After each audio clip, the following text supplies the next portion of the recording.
ஆராதிக்கிறோம், துதிக்கிறோம், போற்றுகிறோம். அப்பாவை நாங்கள் மகிமைப்படுத்துகிறோம். ஆண்டவரே அப்பா நீர் ஒருவரே நல்லவர், வல்லவர், பெரியவர், பரிசுத்தர். அப்பா இயேசுவே போதுமானவராக இருக்கிறபடியால் தகப்பனே நாங்கள் துதிக்கிறோம். ஆண்டவரே இருக்கிறவராகவே இருக்கிறவரே நாங்கள் துதிக்கிறோம். ஆண்டவரே ஆதியும் அந்தமும் மாணவரே நாங்கள் துதிக்கிறோம். அல்பா ஒமேகா மாணவரே நாங்கள் துதிக்கிறோம், துதிக்கிறோம், துதிக்கிறோம், துதிக்கிறோம், துதிக்கிறோம், துதிக்கிறோம், துதிக்கிறோம், துதிக்கிறோம். மகிமை தேவனே நாங்கள் துதிக்கிறோம். ஆராதிக்கப்படத்தக்கவரை துதிக்கிறோம். ஆண்டவரை மாற்றப்படத்தக்கவரை துதிக்கிறோம். போற்றப்படத்தக்கவரை துதிக்கிறோம். மகிமை அரசே அப்பாவை நாங்கள் துதிக்கிறோம். கிருபை ஐஸ்வர்யமுள்ள தெய்வமே நாங்கள் துதிக்கிறோம். வானமேக சிங்காசன பூமியிற்கு பாதபடி என்று சொன்னவரே நாங்கள் துதிக்கிறோம். தண்ணீர் மேல நடந்தவரே நாங்கள் துதிக்கிறோம். ஆண்டவரை மறித்தவர்களை உயிரோடு எழுப்பினவரே நாங்கள் துதிக்கிறோம். சப்பானிகளை தகப்பட நடக்க வைத்தவரே நாங்கள் துதிக்கிறோம். ஆண்டவரை உண்மையாக பேச வைத்த தெய்வமே நாங்கள் துதிக்கிறோம். ஏற்றுக்கு அப்பாற்பட்ட காரியங்களை செய்ய தேவனாகிய கர்த்தரை இந்த கால நேரத்தில் நன்றி உள்ளத்தோடு நாங்கள் துதிக்கிறோம், துதிக்கிறோம்.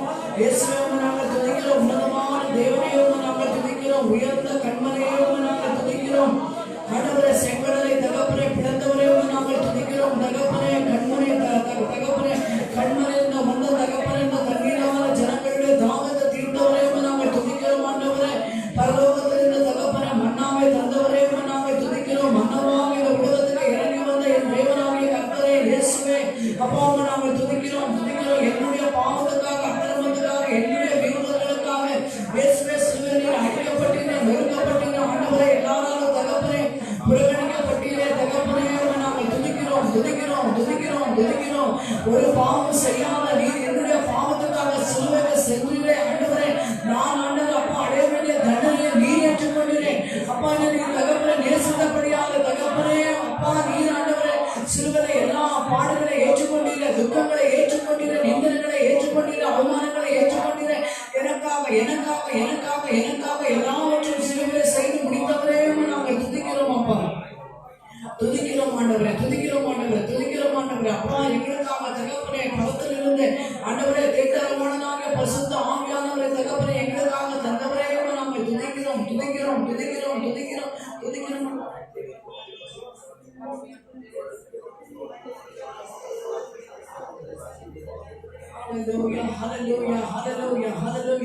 நானே வழியும் சத்தியமும் ஜீவனுமாக இருக்கிறேன் என்று சொன்னவரே நாங்கள் துதிக்கிறோம், துதிக்கிறோம், துதிக்கிறோம், துதிக்கிறோம், துதிக்கிறோம், துதிக்கிறோம். சர்வத்தையும் தகப்பனை படைத்து தகப்பனை ஆளுகை செய்கிறவரே துதிக்கிறோம். அந்த சராசரங்களை படைத்த தெய்வமே நாங்கள் துதிக்கிறோம், துதிக்கிறோம், துதிக்கிறோம், துதிக்கிறோம்.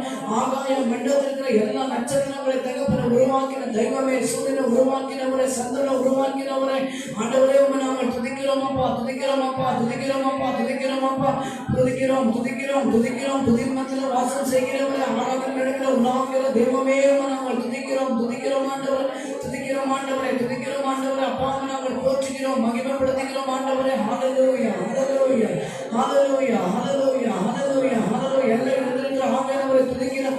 ஹல்லேலூயா. தேட்டரமானவராகிய பரிசுத்த ஆவியானவரை எங்கள் நடுவில் உலாவிக் கொண்டிருக்கிறவரே அப்பாவை நாங்கள் துதிக்கிறோம் என்று எல்லா கரங்களை தட்டி ஆவியானவரை மகிமைப்படுத்தலாம்.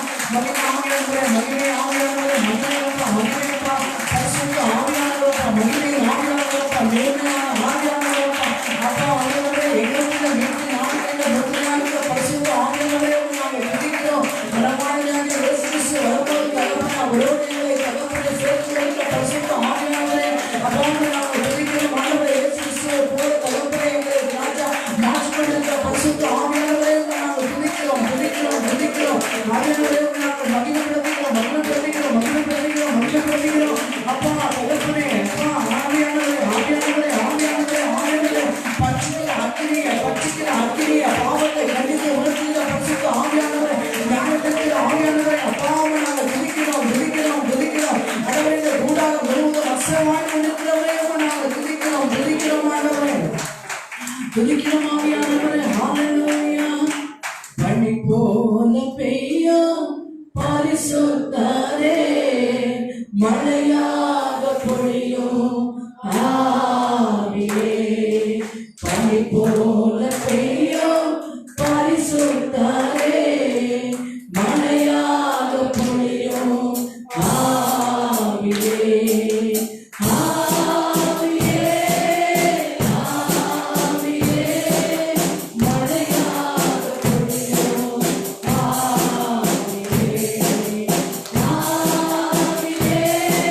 ಪ್ರಾರ್ಥಿக்கிறோம் சுவாமி.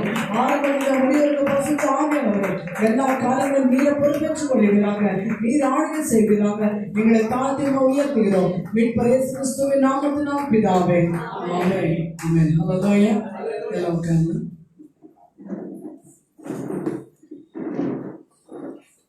Hallelujah hallelujah. ಕರ್ತರನ್ನು ಆರಾಧಿಸುವುದು ಬಹಳ ಸಂತೋಷವಾದದ್ದು. ಆಮೆನ್. ಹಲ್ಲೆಲೂಯಾ. கர்த்தருக்குள்ள எப்பொழுதுமே சந்தோஷமாக இருங்கள். கர்த்தரೊಳಗೆ ಯಾವಾಗಲೂ ಸಂತೋಷವಾಗಿರಿ ಎಂದು ತಿರುಗಿ ಹೇಳುತ್ತೇನೆ ಎಂದು ಪೌಲನ ಮೂಲಕ ದೇವರಾತ್ಮನು ಬರೆದಿದ್ದಾರೆ. ಆಮೆನ್. ಹಲ್ಲೆಲೂಯಾ. ಕರ್ತನಲ್ಲಿ ನಾವು ಎಷ್ಟು ವರ್ಷಗಳಾಗಿರ್ತೇವೋ ಅಷ್ಟು ಕರ್ತನ ಫಲ ನಮ್ಮಲ್ಲಿ ಕಾರ್ಯ ಮಾಡ್ತದೆ. Hallelujah hallelujah hallelujah. ನಿನ್ನ ಪ್ರೀತಿಸಲು ಈ ಹೃದಯ ಸಾಲದು యేసಯ್ಯ, ಇನ್ನು ಹೆಚ್ಚಾಗಿ ಪ್ರೀತಿಸುವ ಆಸೆ ನನಗಯ್ಯ. ನಿನ್ನ ಪ್ರೀತಿಸಲು ಈ ಹೃದಯ ಸಾಲದು యేసయ్ಯ, ಇನ್ನು ಹೆಚ್ಚಾಗಿ ಪ್ರೀತಿಸುವ ಆಸೆ ನನಗಯ್ಯ. ಸ್ತೋತ್ರ యేసయ్ಯ, ಸ್ತೋತ್ರ యేಸయ్ಯ, ಸ್ತೋತ್ರ యేసయ్ಯ, ಸ್ತೋತ್ರ యేసయ్ಯ, ಮಹಿಮೆ యేಸಯ್ಯ, ಮಹಿಮೆ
ಆರಾಧನೆ ಆರಾಧನೆ.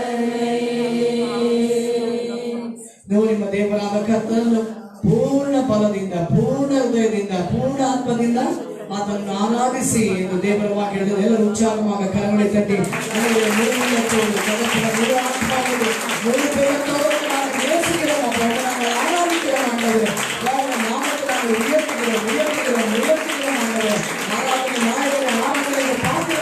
ಎಲ್ಲ ತಿಂಡಿ ಜನ ಮಹಿಳೆಯರ ಪಾತ್ರಗಳಿಗೆ ಆರಾಧಿಸಿವೆ.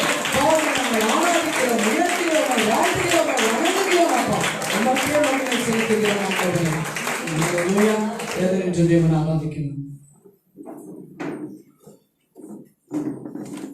ಎಲ್ಲ மாநிலத்திலிருந்து சத்தமாக தேவனுடைய ஆண்டவரே எங்களை நினைக்கிறே சுவாமி. ஆண்டவரே நாங்கள் ஏமாத்திரம் ஆண்டவரே எங்களை நினைக்கிறேன், எங்களை நேசிக்கிறேன் ஆண்டவரே. ஆண்டவரே உங்க சமூகத்துக்கு வர அப்பா கிருபை செய்கிறேன் அப்பா. இயேசுவே நாங்கள் துதிக்கிறோம் ஆண்டவரே, இயேசுவே நாங்கள் ஆராதிக்கிறோம் ஆண்டவரே. எல்லாமே மாநிலத்திலிருந்து சத்தமாக அவர் செய்த நன்மைகளை நினைத்து இது அவருக்கு நாங்கள் நன்றி பலிகளை ஏற்படுத்தலாமா?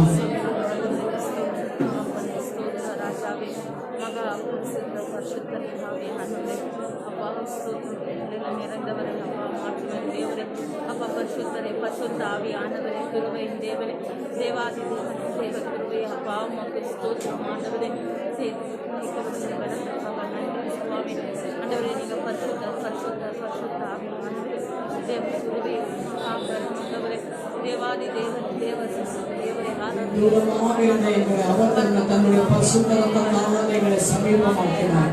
ದೂರವಾಗಿದ್ದಾಗ ನಮ್ಮನ್ನು ಆತನ ಪರಿಶುದ್ಧವಾದ ರಕ್ತದಿಂದ ಇದೋ ನಾವು ದೇವರನ್ನು ಕಾಣುವಂತೆ, ಆತನನ್ನು ಆರಾಧಿಸುವಂತೆ, ಆತನ ಕೃಪಾಸನದ ಮುಂದೆ ಬಂದು ಧೈರ್ಯವಾಗಿ ಮಾತನಾಡುವಂತೆ ಆತನು ನಮಗಾಗಿ ಸುರಿಸಿದಂತ ಪರಿಶುದ್ಧವಾದ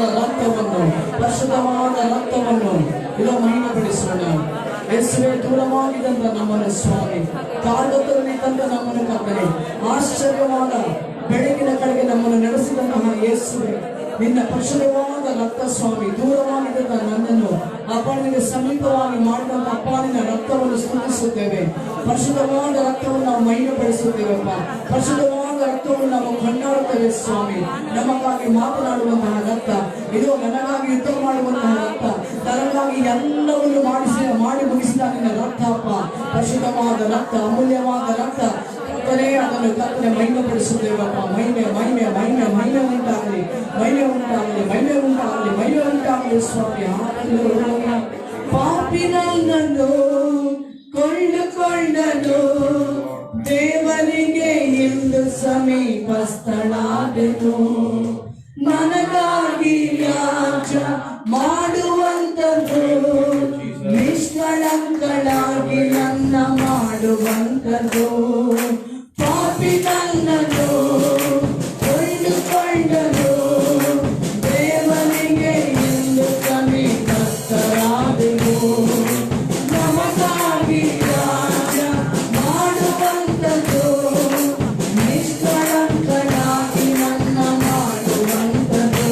ಯೇಸು ರಕ್ತವು, ಅಮೂಲ್ಯ ರಕ್ತವು, ಯೇಸು ರಕ್ತವು, ಶುದ್ಧ ರಕ್ತವು, ಯೇಸು ರಕ್ತವು, ಅಮೂಲ್ಯ ರಕ್ತವು, ಯೇಸು ರಕ್ತವು, ಶುದ್ಧ ರಕ್ತವು.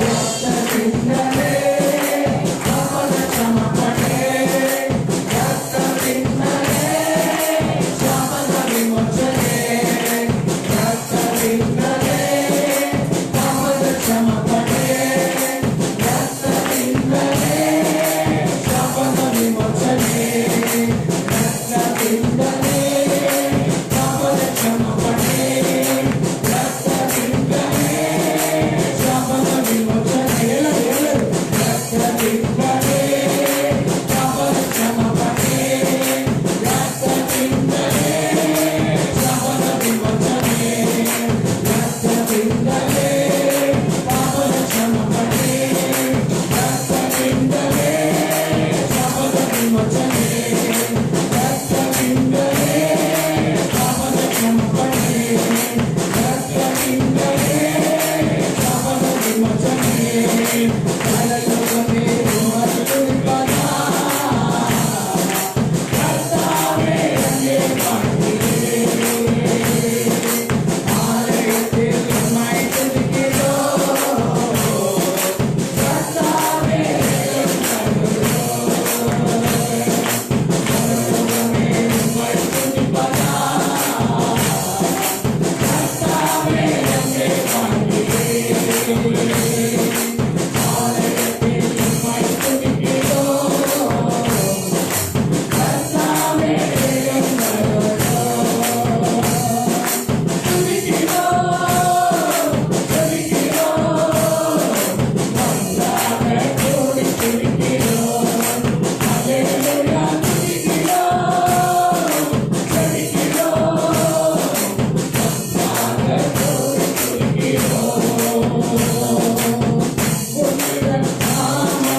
கர்த்தாவே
பிதாவாகிய தேவனே, ஆண்டவராகிய இயேசு கிறிஸ்துவே, பரிசுத்த ஆவியானவரை கரங்களை தட்டி மகிமைப்படுத்துகிறார்கள்.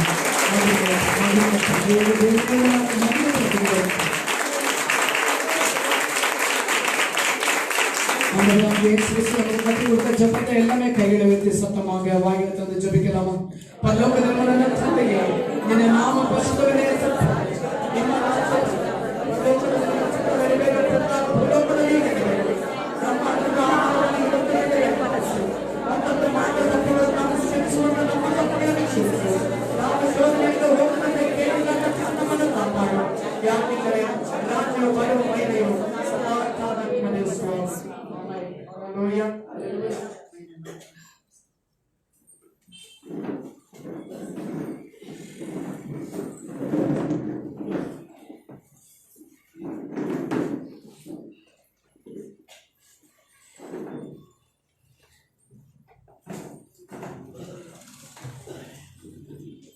Hallelujah, hallelujah.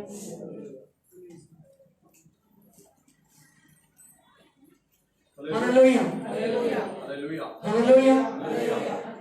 கர்த்தர் நல்லவர், கர்த்தர் வல்லவர், அவர் கிருபை என்றும் உள்ளது. ஆண்டவர் கிருபை சாஸ்வதமானது. கர்த்தர் நல்லவர், கர்த்தர் வல்லவர், அவர் கிருபை என்றும் உள்ளது. ஆண்டவர் கிருபை சாஸ்வதமானது. கர்த்தருடைய நாமத்திற்கு மகிமை உண்டாகுவதாக. கர்த்தருடைய நாமத்திற்கு மகிமை உண்டாகுது. எல்லாம் சந்தோஷமாக இருக்கிறீங்களா? எல்லாம் சந்தோஷமாக இருக்கிறீரா? இயேசு கிறிஸ்துவுக்குள்ள சந்தோஷமாக இருக்கிறீங்களா? இயேசு கிறிஸ்துவோட சந்தோஷமாக இருக்கிறீரா? நானும் நீங்களும் எப்பொழுதுமே ஆண்டவருக்குள்ளாக சந்தோஷமாக இருக்க வேண்டும். நானும் நீನು ಯಾವಾಗಲೂ ನಮ್ಮ ದೇವರೊಳಗೆ ಸಂತೋಷವಾಗಿರಬೇಕು. ஏனென்றால் தேவனுடைய வார்த்தை சொல்லுகிறது. ಯಾಕೆಂದರೆ ದೇವರ ವಾಕ್ಯ ಹೇಳುತ್ತದೆ, கிறிஸ்துவுக்குள்ளாக எப்பொழுதுமே அவரை மகிமைப்படுத்தி ನಾವು ಯಾವಾಗಲೂ ಕ್ರಿಸ್ತನನ್ನು ಮಹಿಮೆಪಡಿಸಿ அவருக்குள்ளாக சந்தோஷமாக இருக்க வேண்டும் என்ற வார்த்தை சொல்லுகிறது. ಆತನೊಳಗೆ ನಾವು ಸಂತೋಷವಾಗಿರಬೇಕೆಂದು ವಾಕ್ಯ ಹೇಳುತ್ತದೆ. அவருக்குள்ளாக நாங்கள் களி கூற வேண்டும் என்ற வார்த்தை சொல்லுகிறது. ಆತನೊಳಗೆ ಯಾವಾಗಲೂ ನಾವು ಹರ್ಷಪಡುವವರಾಗಿರಬೇಕೆಂದು ವಾಕ್ಯ ಹೇಳುತ್ತದೆ. பிரச்சனைகள் வந்தாலும் இந்த போராட்டங்கள் வந்தாலும் ಏನೇ ಸಮಸ್ಯೆಗಳು ಬಂದರೂ ಏನೇ ಹೋರಾಟಗಳು ಬಂದರೂ ಯೇಸು ಕ್ರಿಸ್ತು ನಮ್ಮೊಡ இருக்கிறார். ಯೇಸು ಕ್ರಿಸ್ತನು ನಮ್ಮ ಜೊತೆಯಲ್ಲಿ ಇದ್ದಾನೆ. அவர் நம்மை வழிநடத்துகிற தேவனாக இருக்கிறார். அவர் ನಮ್ಮನ್ನು ನಡೆಸುವಂತಹ ದೇವರಾಗಿದ್ದಾನೆ. நம்மை ஆளுகை செய்கின்ற தேவனாக இருக்கிறார். அவர் ನಮ್ಮನ್ನು ಆಳ್ವಿಕೆ ಮಾಡುವಂತಹ ದೇವರಾಗಿದ್ದಾನೆ. ஆண்டவர் திருச்சபையை எதற்காக ஏற்படுத்தி வைத்தார்? தேவன் தನ್ನ ಸಭೆಯನ್ನು ಯಾತಕ್ಕಾಗಿ ಆತನು ಏರ್ಪಡಿಸಿಟ್ಟಿದ್ದಾನೆ? அவருடைய மகிமையை காண்பிக்கும்படியாக.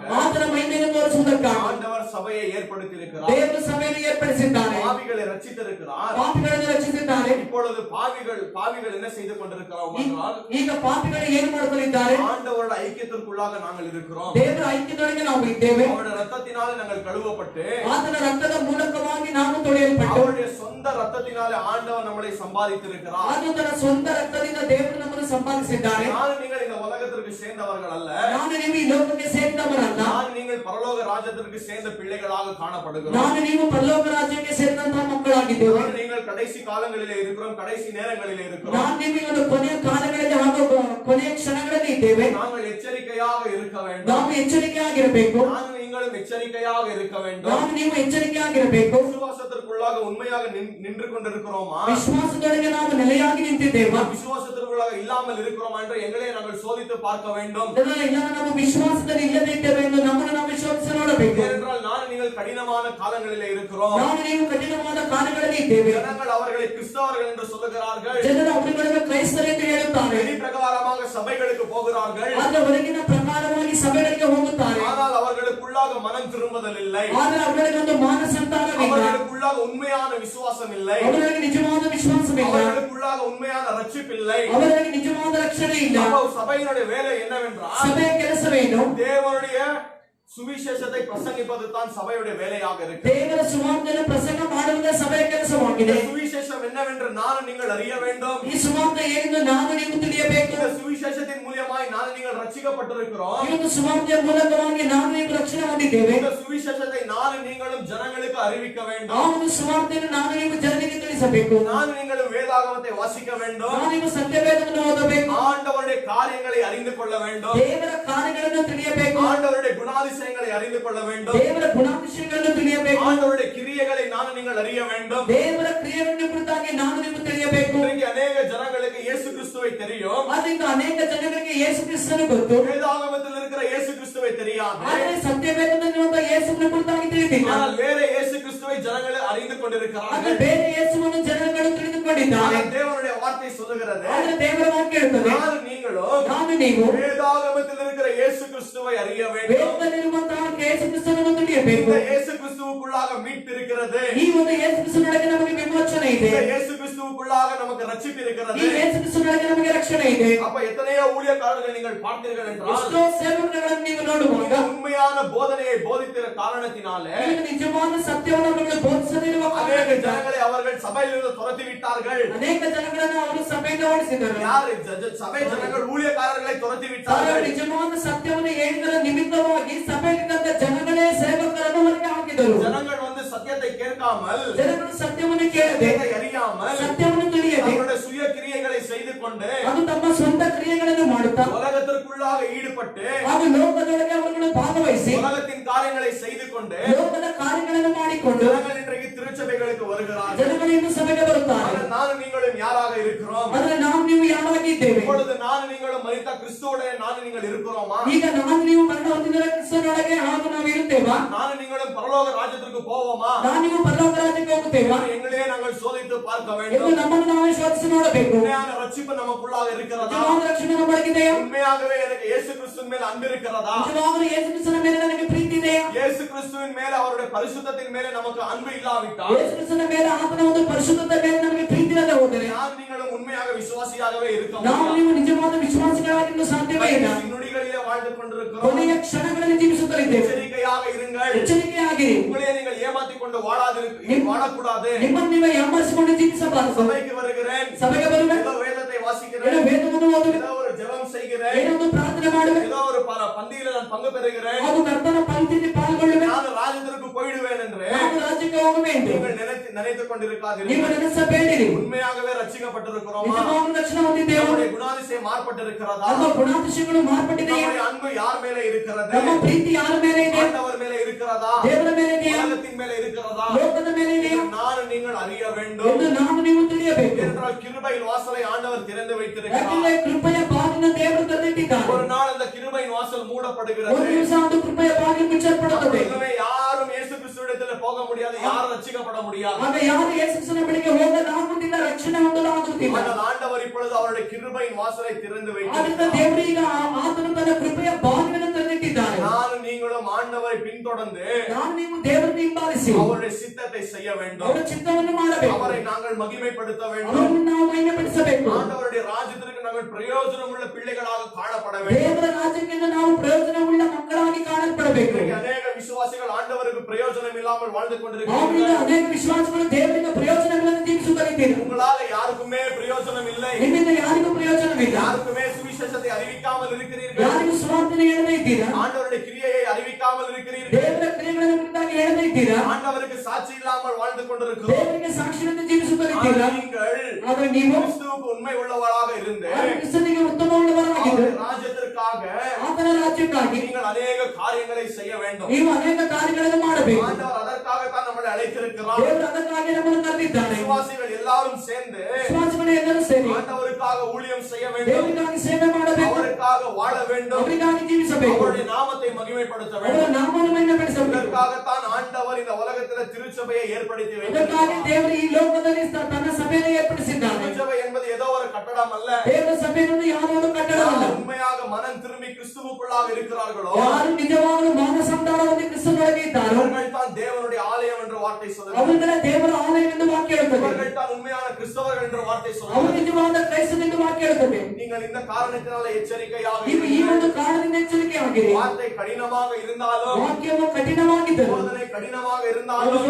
ಹಾಗೂ ಉಪದೇಶ ಕಠಿಣವಾಗಿದ್ದರು. அதை ஆண்டவர் எதற்காக போதிக்கிறார் என்றால் ದೇವರು ಅದನ್ನು ಯಾವುದಕ್ಕಾಗಿ ಬೋಧಿಸುತ್ತಾನೆ? நான் நீங்களும் மனம் திரும்ப வேண்டும். ನಾವು ನೀವು ಮನಸ್ಸಾಂತರ ಹೊಂದಬೇಕು. நான் நீங்கள் ராஜ்யத்திற்கு போக வேண்டும் என்று. ನಾವು ನೀವು ರಾಜ್ಯಕ್ಕೆ ಹೋಗಬೇಕೆಂದು. இன்றைக்கு அநேக கள்ள போதகர்கள் அநேக கள்ள தீர்க்கதரிசிகள் இருக்கிறார்கள். ಅವರಿಂದ ಅನೇಕ ಕಳ್ಳ ಬೋಧಕರು, ಅನೇಕ ಕಳ್ಳ ಪ್ರವಾದಿಗಳಿದ್ದಾರೆ. ஜனங்களுக்கு பொய் உபதேசத்தை போதித்துக் கொண்டிருக்கிறார்கள். ಜನಗಳಿಗೆ ಸುಳ್ಳು ಉಪದೇಶಗಳನ್ನು ಮಾಡುತ್ತಿದ್ದಾರೆ. அவர்கள் பரலோகத்தின் வாசல் வழியாக ஜனங்களை நடத்தாமல் ಅವರುಗಳು ಪರಲೋಕದ ಒಂದು ದಾರಿಯಲ್ಲಿ ಜನಗಳನ್ನು ನಡೆಸದೆ ஜனங்களை நரகத்தின் வழிகளை நடத்தி கொண்டிருக்கிறார்கள். ಜನಗಳನ್ನು ನರಕದ ದಾರಿಯಲ್ಲಿ ನಡೆಸುತ್ತಿದ್ದಾರೆ. பொய்யான உபதேசங்களை பிரசங்கித்துக் கொண்டிருக்கிறார்கள். ಸುಳ್ಳಾದ ಉಪದೇಶಗಳನ್ನು ಮಾಡುತ್ತಿದ್ದಾರೆ. ஜனங்களும் அதை கேட்டுக்கொண்டு களி கூர்ந்து கொண்டிருக்கிறார்கள். ಜನಗಳು ಅದನ್ನು ಕೇಳಿ ಬಹಳ ಸಂತೋಷವುಳ್ಳವರಾಗಿದ್ದಾರೆ. ஆனால் இவர்கள் நரகத்துக்கு போய் கொண்டிருக்கிறார்கள்.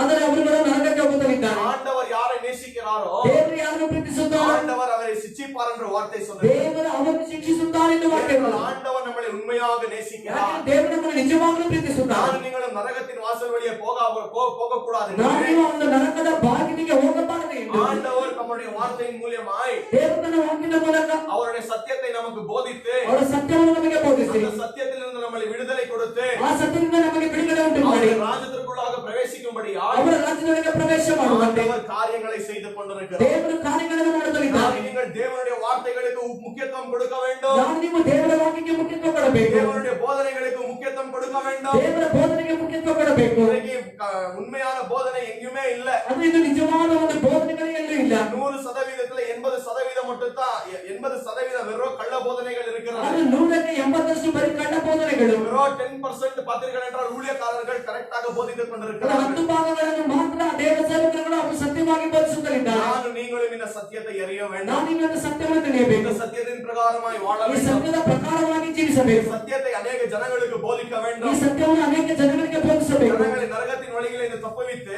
ಜನಗಳನ್ನು ನರಕದ ಬಾಗಿಲಿಂದ ಅವರು ತಪ್ಪಿಸಿ அவர்களை நானும் நீங்களும் ராஜ்யத்திற்கு கொண்டு போக வேண்டும். ಅವರನ್ನು ನಾವು ನೀವು ರಾಜ್ಯಕ್ಕೆ ಕೊಂಡು ಹೋಗಬೇಕು. இதற்காகத்தான் ஆண்டவர் நம்மளை இந்த உலகத்தில் வைத்திருக்கிறார். ಇದಕ್ಕಾಗಿ ದೇವರು ನಮ್ಮನ್ನು ಈ ಲೋಕದಲ್ಲಿ ಇಟ್ಟಿದ್ದಾನೆ. ஆண்டவருக்கு பிரயோஜனமுள்ள பாத்திரங்களாக நானும் நீங்கள் காணப்பட வேண்டும். ದೇವರಿಗೆ ಪ್ರಯೋಜನವುಳ್ಳ ಪಾತ್ರಗಳಾಗಿ ನಾವು ನೀವು ಕಾಣಲ್ಪಡಬೇಕು. அதிகமாக ஜெபிக்க வேண்டும். ಹೆಚ್ಚಾಗಿ ಪ್ರಾರ್ಥಿಸಬೇಕು. அதிகமாக வேத வாசிக்க வேண்டும். ಹೆಚ್ಚಾಗಿ ವೇದ ಓದಬೇಕು. விசுவாசிகள் எல்லாரும் ஒரு மனமாக இருக்க வேண்டும். ವಿಶ್ವಾಸಿಗಳೆಲ್ಲರೂ ಒಂದು ಮನಸ್ಸಾಗಿರಬೇಕು. ஒரு மனமாக ஜெபிக்க ಒಂದು வேண்டும். ಮನಸ್ಸಾಗಿ ஒரு ಪ್ರಾರ್ಥಿಸಬೇಕು. மனதாக ஊழியம் செய்ய வேண்டும். ಒಂದು ಮನಸ್ಸಾಗಿ ಸೇವೆ ಮಾಡಬೇಕು. ஒரு மனதாக எல்லா காரியங்களும் நான் நீங்கள் செய்ய ಒಂದು வேண்டும். ಮನಸ್ಸಾಗಿ ಎಲ್ಲರೂ ಕಾರ್ಯಗಳನ್ನು ಮಾಡಬೇಕು. அப்பொழுதுதான் சபைகளுக்குள்ளாக எழுப்புதல் வரும். ಆದರೆ ಸಭೆಯೊಳಗೆ ಉಜ್ಜೀವನ ಬರುತ್ತದೆ. அதற்கு பின்பு உலகத்தில் எழுப்புதல் வருகிறது. ಅದಾದ ಮೇಲೆ ಲೋಕದೊಳಗೆ ಹಾಗೂ ಉಜ್ಜೀವನ ಬರುತ್ತದೆ. முதலாவது நமக்குள்ளாக எழுப்புதல் இருக்க வேண்டும். ಮೊದಲು ಉಜ್ಜೀವನ ಎನ್ನುವುದು ನಮ್ಮೊಳಗೆ ಇರಬೇಕು. அதற்கு பின்பு சபைகளுக்குள்ளாக வர வேண்டும். ಅದಾದ ಮೇಲೆ ಸಭೆಯೊಳಗೆ ಬರಬೇಕು. அதற்கு பின்பு எழுப்புதல் உலகத்தில் வர வேண்டும். ಅದಾದ ಮೇಲೆ ಉಜ್ಜೀವನ ಲೋಕಕ್ಕೆ ಬರುತ್ತದೆ. உண்மையான எழுப்புதல் எப்படி வருகிறது? ನಿಜವಾದ ಉಜ್ಜೀವನ ಹೇಗೆ ಬರುತ್ತದೆ? தேவனுடைய வார்த்தையின் மூலமாய்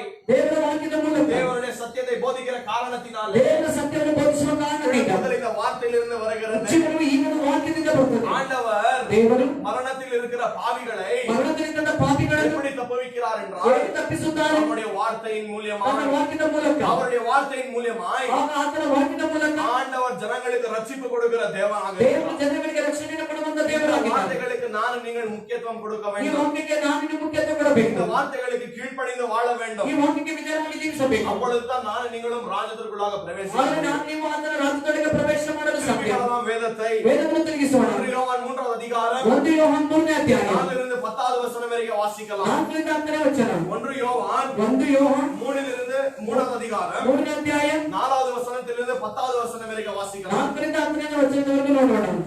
பாவம் செய்கிற எவனும் பாவம் செய்கின்ற எவனும் நியாய பிரமாணத்தை மீறுகிறான். நியாய பிரமாணத்தை மீறுகிறான். நியாய பிரமாணத்தை மீறுகிறதே பாவம். நியாய பிரமாணத்தை மீறுகிறதே பாவம். அவர் நம்முடைய பாவங்களை சுமந்து அவர் அவர் நம்முடைய பாவங்களை சுமந்து தீர்க்க வெளிப்பட்டார் என்று அறிவீர்கள். தீர்க்க வெளிப்பட்டார் என்று அறிவீர்கள். அவரிடத்தில் பாவம் இல்லை. அவரிடத்தில் பாவம் இல்லை. அவரிடத்தில் நிலைநிற்கிற எவனும் அவரிடத்தில் நிலை நிற்கின்ற எவனும் பாவம் செய்கிறதில்லை. பாவம் செய்கிறதில்லை. பாவம் செய்கிற எவனும் பாவம் செய்கின்ற எவனும் அவரை காணவும் இல்லை. அவரை காணவும் இல்லை. அவரை அறியவும் இல்லை. அவரை அறியவும் இல்லை. பிள்ளைகளே, பிள்ளைகளே, நீங்கள் ஒருவராலும் நீங்கள் ஒருவராலும் வஞ்சிக்கப்படாதிருங்கள். வஞ்சிக்கப்படாதிருங்கள். நீதியை செய்கிறவன் நீதியை செய்கிறவர் அவர் நீதி உள்ளவராய் இருக்கிறது போல அவர் நீதி உள்ளவராய் இருக்கிறதை போல தானும் நீதி உள்ளவனாய் இருக்கிறார். தானும் நீதி உள்ளவனாக இருக்கிறான். பாவம் செய்கிறவன் பாவம் செய்கின்றவன் பிசாசினால் உண்டாயிருக்கிறான். பிசாசினாலே உண்டாயிருக்கிறான்.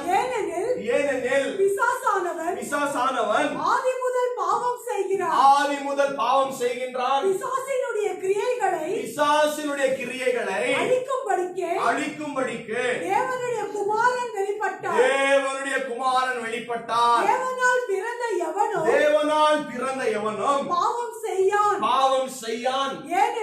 ஏனெனில் அவருடைய வித்து அவனுடைய வித்து அவனுக்குள் தரித்திருக்கிறது. அவனுக்குள்ளாக தரித்திருக்கிறது. அவன் தேவனால் பிறந்தபடியினால் அவன் தேவனால பிறந்தபடியால் பாவம் செய்ய மாட்டான். பாவம் செய்ய மாட்டான். இதனாலே தேவனுடைய பிள்ளைகள் இன்னார் என்றும் தேவனுடைய பிள்ளைகள் இன்னார் என்றும் பிசாசின் பிள்ளைகள் இன்னார் என்றும் பிசாசின் பிள்ளைகள் இன்னார் என்றும் வெளிப்படும். நீதியை செய்யாமலும் தன் சகோதரனின் அன்பு கூறாமலும் இருக்கிற எவனும் தேவனால் உண்டானவன் அல்ல. கர்த்தருடைய நாமத்திற்கு மகிமை உண்டாகுவதாக. நீங்கள் இந்த 1 யோவானை வாசித்தீர்கள் என்றால் யோவான் இந்த நிருபத்தை எழுதினார் என்று 5வது அதிகாரம் 13வது வசனத்தில் இருக்கிறது. அந்த வசனத்தை வாசிக்கலாம். 1 யோவான் 5:13.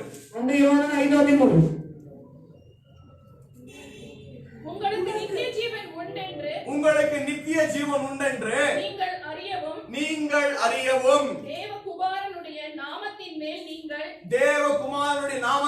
நீங்கள் விசுவாசமாய் இருக்கவும் தேவகுமாரனுடைய நாமத்தின் மேல் விசுவாசமாய் இருக்கிற உங்களுக்கு இவைகளை எழுதியிருக்கிறேன். கர்த்தருடைய நாமத்திற்கு மகிமை உண்டாகுவதாக. யோவான் இந்த நிருபத்தை எதற்காக எழுதுகிறார் என்றால் உங்களுக்கு நித்திய ஜீவன் இருக்கிறது, இதை நீங்கள் அறிய வேண்டும் என்று யோவான் இந்த நிருபத்தை எழுதுகிறார். நீங்கள் உண்மையான விசுவாசியா இல்லா என்று நீங்கள் தெரிய வேண்டும் என்றால் யோவானை நீங்கள் வாசிக்க வேண்டும். இந்த நிருபம் விசுவாசிகளுக்காக எழுதப்பட்டது. அப்பொழுது யோவான் சொல்லுகிறார் நித்திய ஜீவன் இருக்கிறது என்று அறிய வேண்டும் என்று நான் இதைகள் எல்லாம் எழுதி வைத்திருக்கிறேன். யோவான் 5 விதமான 6 விதமான சோதனைகளை வைக்கிறார். நீங்கள் விசுவாசி என்று அறிய வேண்டும் என்றால் நீங்கள் இதை வாசிக்க வேண்டும். இந்த வார்த்தைகளை அறிய வேண்டும். அநேக விதமான டெஸ்ட்களை யோவான் இங்க இடத்துல கொடுக்கிறார். நீ விசுவாசியா உனக்கு தெரிய வேண்டுமா? இந்த வார்த்தையின் பிரகாரமாய் நீ இருக்கிறாயா? இந்த வார்த்தையின் பிரகாரமாய் நீ நடந்து கொண்டிருக்கிறாயா? அப்பொழுது நீ விசுவாசி என்று யோவான் சொல்லுகிறார். இல்லாவிட்டால் நீ விசுவாசியாக இருக்க முடியாது என்று யோவான் சொல்லுகிறார். அப்பொழுது யோவான் ஆனவர் அநேக விதமான வார்த்தைகளை இங்கே எழுதி வைத்திருக்கிறார். இந்த 1வது அதிகாரம் நீங்கள் வாசித்தீர்கள் என்றால் உண்மையான விசுவாசி யார் என்றால் அவன் பாவத்தை அறிக்கையிட்டு விட்டு விடுகிறவன் உண்மையான விசுவாசி என்று வார்த்தை சொல்லுகிறது. தன்னுடைய சகோதரன் நேசிக்கிறவன் மட்டும் தான் உண்மையான விசுவாசியாக இருக்க முடியும் என்று வார்த்தை சொல்லுகிறது.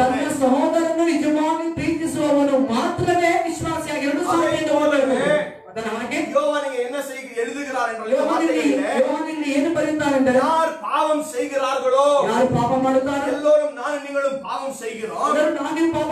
இந்த நிருபத்தை படிக்கும் போது நமக்கு அநேக விதமான கன்ஃபியூஷன்கள் வருகிறது. ಆಗ ಈ ಒಂದು ಪತ್ರಿಕೆಗಳನ್ನು ಓದುವಾಗ ಅನೇಕ ವಿಧವಾದ ಒಂದು ಕಾರ್ಯಗಳು ನಮಗೆ ತಿಳಿಯುತ್ತವೆ. பாவம் செய்கிறவன் பிசாசினாலே உண்டாயிருக்கிறான் என்ற வார்த்தை சொல்லுகிறது. ಪಾಪ ಮಾಡುವವನು ಪಿಶಾಚಿನಿಂದ ಉಂಟಾಗುತ್ತಾನೆ ಎಂದು ವಾಕ್ಯ ಹೇಳುತ್ತದೆ. ஆண்டவரே இந்த வார்த்தை என்ன சொல்லுகிறது என்று அநேக ஜனங்கள் கேள்வியோடு இருக்கிறீர்கள். ಅಂದ್ರೆ ದೇವರ ಈ ವಾಕ್ಯ ಏನು ಹೇಳುತ್ತದೆ ಎಂದು ಅನೇಕ ನೀವು ಪ್ರಶ್ನೆಯೊಂದಿಗೆ ಇದ್ದೀರಾ. இயேசು கிறிஸ்து எதற்காக பிறந்தார்? ಯೇಸು ಕ್ರಿಸ್ತನು ಯಾತಕ್ಕಾಗಿ ಹುಟ್ಟಿದರು? The reason why Jesus Christ appeared. ಯೇಸು ಕ್ರಿಸ್ತನು ಯಾತಕ್ಕಾಗಿ ಹುಟ್ಟಿದರು? இயேசு எதற்காக பிறந்தார் என்று ಯೇಸು ಯಾತಕ್ಕಾಗಿ ಹುಟ್ಟಿದರು? இந்த வார்த்தையில தெளிவாக எழுதி ಈ வைத்திருக்கிறது. ವಾಕ್ಯದಲ್ಲಿ ಸ್ಪಷ್ಟವಾಗಿ ಬರೆಯಲ್ಪಟ್ಟಿದೆ. இந்த வார்த்தை சொல்லுகிறது ಈ ವಾಕ್ಯ ಹೇಳುತ್ತದೆ பிசாசினுடைய கிரியைகள் அழிக்கவே, ಸೈತಾನನ ಕೆಲಸಗಳನ್ನು ಲಯ ಮಾಡುವುದಕ್ಕೋಸ್ಕರ, பாவத்தின் கிரியைகள் அழிக்கவே ಪಾಪದ ಕ್ರಿಯೆಗಳನ್ನು ನಾಶ ಮಾಡುವುದಕ್ಕಾಗಿ இயேசு கிறிஸ்து வெளிப்பட்டார் என்ற வார்த்தை சொல்லுகிறது. ಯೇಸು ಕ್ರಿಸ್ತನ ಪ್ರಕಟವಾದನೆಂದು ವಾಕ್ಯ அப்போ ಹೇಳುತ್ತದೆ. யோவான் இங்க எதை குறித்து பேசுகிறார் ಆಗ என்றால், ಯೋಹಾನನು ಇಲ್ಲಿ ಯಾವುದನ್ನು ಕುರಿತಾಗಿ ಮಾತನಾಡುತ್ತಾರೆ? ஒரு உண்மையான விசுவாசியானவன் ಒಂದು ನಿಜವಾದ ವಿಶ್ವಾಸಿಯಾದವನು பாவம் செய்வான், ಪಾಪ ಮಾಡುತ್ತಾನೆ, பாவ அறிக்கையிடுவான், ಪಾಪ ಅರಿಕೆ ಮಾಡುತ್ತಾನೆ, பாவத்திலிருந்து மனம் திரும்புவான். ಆ ಪಾಪದಿಂದ ಮಾನಸಾಂತರ ಹೊಂದುತ್ತಾನೆ. ஆனால் உண்மையான விசுவாசி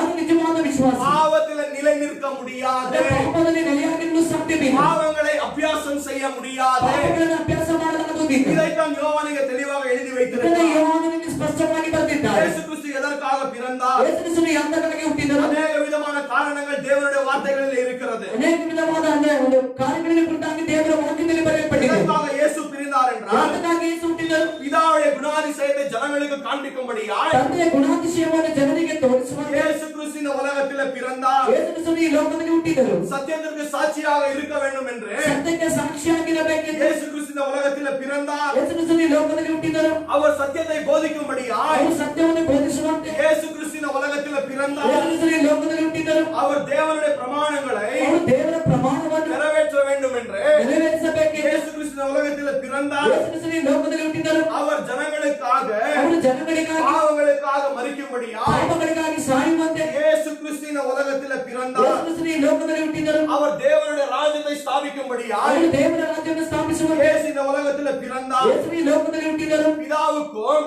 ತಂದೆಗೂ ஜனங்கள் மத்தியில ಜನಗಳ ಮಧ್ಯದಲ್ಲಿ சமாதானத்தை கொண்டு வர வேண்டும் என்று ಸಮಾಧಾನವನ್ನು ಕೊಂಡು ಬರುವಂತೆ இயேசு இந்த உலகத்தில் ಯೇಸು பிறந்தார். ಈ ಲೋಕದಲ್ಲಿ ಹುಟ್ಟಿದರು. இதே போல அநேக விதமான காரணங்கள் இந்த தேவனுடைய வார்த்தைகளில் ಈ இருக்கிறது. ರೀತಿಯಾಗಿ ಅನೇಕ ವಿಧವಾದ ಕಾರಣಗಳು ಈ ಒಂದು ಸತ್ಯವೇದದಲ್ಲಿ ಇದೆ. ஆனால் யோவான் ஆனவர் ಆದರೆ ಯೋಹಾನನು எதற்காக இயேசு பிறந்தார் என்று ಯಾತಕ್ಕಾಗಿ ಯೇಸು ಹುಟ್ಟಿದ್ದಾರೆ ಎಂದು இந்த வார்த்தைகளிலே எழுதி ಈ வைத்திருக்கிறார். ವಾಕ್ಯದಲ್ಲಿ ಬರೆದಿಟ್ಟಿದ್ದಾರೆ. இந்த வார்த்தைகளில் இப்படியாக ಈ சொல்லுகிறார், ವಾಕ್ಯದಲ್ಲಿ ಹೀಗೆ ಹೇಳ್ತಾರೆ, அவர் பாவங்களை எடுக்கும்படியாய் ಅವರು ಪಾಪಗಳನ್ನು ತೆಗೆಯುವಂತೆ இயேசு கிறிஸ்து இந்த உலகத்தில் பிறந்தார். ಯೇಸು ಕ್ರಿಸ್ತನು ಈ ಲೋಕದಲ್ಲಿ ಹುಟ್ಟಿದರು. பிசாசினுடைய கிரியைகள் அழிக்கவே ಸೈತಾನನ ಕಾರ್ಯಗಳನ್ನು ನಾಶ ಮಾಡುವಂತೆ இயேசு கிறிஸ்து வெளிப்பட்டார் என்று தேவனுடைய வார்த்தை நமக்கு சொல்லுகிறது. ಯೇಸು ಕ್ರಿಸ್ತನ ಪ್ರಕಟವಾದನೆಂದು ವಾಕ್ಯ ಹೇಳುತ್ತದೆ. பாவங்களையும் ಪಾಪಗಳನ್ನು பாவத்தின் கிரியைகளையும் ಪಾಪದ ಕ್ರಿಯೆಗಳನ್ನು அழிக்கும்படியாக ನಾಶ ಮಾಡುವಂತೆ இயேசு இந்த உலகத்தில் பிறந்து வந்தார். ಯೇಸು ಈ ಲೋಕದಲ್ಲಿ ಹುಟ್ಟಿ ಬಂದರು. என்னையும் உன்னையும் ನನ್ನನ್ನು ನೀನು ஆண்டவர் பாவத்திலிருந்து விடுதலையாக்கும்படியாக இயேசு கிறிஸ்து இந்த உலகத்தில் வந்தார். ದೇವರು ಪಾಪದಿಂದ ಬಿಡುಗಡೆ ಮಾಡುವಂತೆ ಯೇಸು ಕ್ರಿಸ್ತನು ಈ ಲೋಕದಲ್ಲಿ ಬಂದರು. அந்த பாவத்திலிருந்து நான் நீங்கள் ரட்சிக்கப்பட்டு ಆ ಪಾಪದಿಂದ ನಾನು ನೀನು ರಕ್ಷಣೆ ಹೊಂದಿ ராஜ்யத்திற்குள்ளாக பிரவேசிக்கும்படியாய் ರಾಜ್ಯದೊಳಗೆ ಪ್ರವೇಶಿಸುವಂತೆ இயேசு கிறிஸ்து இந்த உலகத்தில் வந்து கிரியைகளை ಯೇಸು செய்கிறார். ಕ್ರಿಸ್ತನು ಈ ಲೋಕದಲ್ಲಿ ಬಂದು ಕಾರ್ಯ ಮಾಡಿದರು. அப்பொழுது யோவான் சொல்லுகிறார், ಆಗ ಯೋಹಾನನು ಹೇಳುತ್ತಾರೆ, பாவம் என்றால் என்ன? ಪಾಪ ಎಂದರೆ ಏನು? அநேக ஜனங்களுக்கு ಅನೇಕ ಜನರಿಗೆ மனுஷனுடைய குணாதிசயங்களை அறியாமல் இருக்கிறார்கள். ಮನುಷ್ಯರು ಅದರ ಗುಣಾತಿಶಯಗಳನ್ನು ತಿಳಿಯದೇ ಇದ್ದಾರೆ. ஜனங்கள் இப்படியாக நினைத்துக் கொண்டிருக்கிறார்கள், ಜನರು ಹೀಗೆ ನೆನೆಸುತ್ತಲಿದ್ದಾರೆ, நான் ஒரு நல்ல மனுஷன், ನಾನು ಒಳ್ಳೆ ಮನುಷ್ಯ, எனக்குள்ளாக கெட்ட கிரியைகள் இல்லை, ನನ್ನಲ್ಲಿ ಕೆಟ್ಟ ಕಾರ್ಯಗಳಿವೆ, வெளி பிரகாரமா ஏதோ நான் ஒரு காரியங்களை செய்கிறேன். ಆದರೆ ಹೊರಗಿನ ಪ್ರಕಾರವಾಗಿ ಏನೋ ಒಂದು ಕಾರ್ಯ என்னுடைய ಮಾಡಿ இருதயத்தை பார்த்தீர்கள் என்றால் ನನ್ನ ಹೃದಯವನ್ನು ನೋಡಿದ್ದಾರೆ, நான் ஒரு நல்ல மனுஷன், ನಾನೊಂದು ಒಳ್ಳೆ ಮನುಷ್ಯ, யாருக்குமே நான் கெடுதல் செய்யவில்லை, ಯಾರಿಗೂ ಕೆಟ್ಟದ್ದು ಮಾಡುವುದಿಲ್ಲ, நான் உலகத்தின் ஜனங்கள் பாவம் செய்கிறதை போல பாவம் செய்யாமல் ನಾನು இருக்கிறேன். ಲೋಕದಲ್ಲಿ ಪಾಪ ಮಾಡುವಂತೆ ಮಾಡದೇ ಇದ್ದೇನೆ. இன்றைக்கு சபைக்குள்ள இருக்கிற ஜனங்களுக்கு ಇಲ್ಲಿ ಸಭೆಯಲ್ಲಿರುವಂತಹ ಜನಗಳಿಗೆ அவர்களுடைய கெட்ட குணாதிசயங்களை அறியாமல் இருக்கிறீர்கள். ಅವರವರು ತಮ್ಮ ಗುಣಾತಿಶಯಗಳನ್ನು ಅಂದ್ರೆ ಕೆಟ್ಟ ಗುಣಗಳನ್ನು ತಿಳಿಯದೇ ಇದ್ದೀರಾ. People don't understand the corruption of their nature.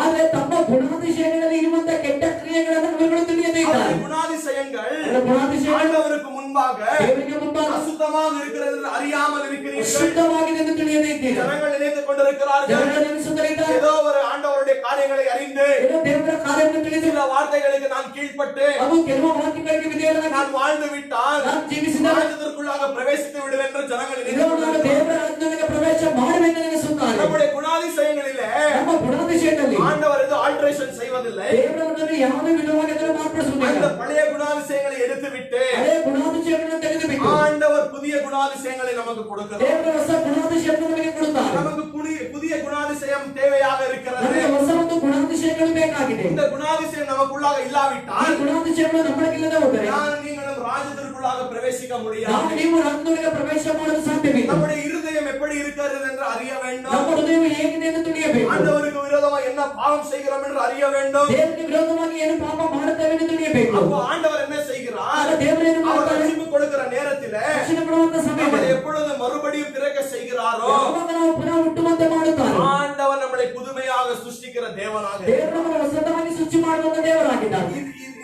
இந்த நேச்சர் இந்த காரியங்கள் நமக்குள்ளாக இருந்தால் மட்டும் ಈ தான் ಗುಣಾತಿಶಯಗಳು ನಮ್ಮಲ್ಲಿದ್ದರೆ ಮಾತ್ರವೇ நான் நீங்களும் தேவனுடைய ராஜ்யத்திற்குள்ளாக பிரவேசிக்க முடியும். ನಾವು ನೀವು ದೇವರ ರಾಜ್ಯದೊಳಗೆ ಪ್ರವೇಶ ಮಾಡಲು ಸಾಧ್ಯ. கிறிஸ்தவ வாழ்க்கை அப்பொழுதுதான் நான் நீங்கள் வாழ முடியும். ಆಗ ನಾವು ಕ್ರಿಸ್ತರಾಗಿ ಜೀವಿಸಲು ಸಾಧ್ಯ. அப்பொழுது யோவான் இங்க 4வது வசனத்தில் என்ன சொல்கிறார்? ಯೋಹಾನನ 4ನೇ ವಚನದಲ್ಲಿ ಏನು ಹೇಳುತ್ತಾರೆ? Everyone who practices sin also practices lawlessness. ಅಂದ್ರೆ ಯಾರು ಅಂದ್ರೆ ಪಾಪಗಳನ್ನ ಅಭ್ಯಾಸ ಮಾಡುತ್ತಾರೋ ಅವರು ದೇವರ ಒಂದು ಪ್ರಮಾಣಗಳನ್ನು ಅವರು ಕೈಗೊಂಡು ನಡೆಯುತ್ತಾರೆ.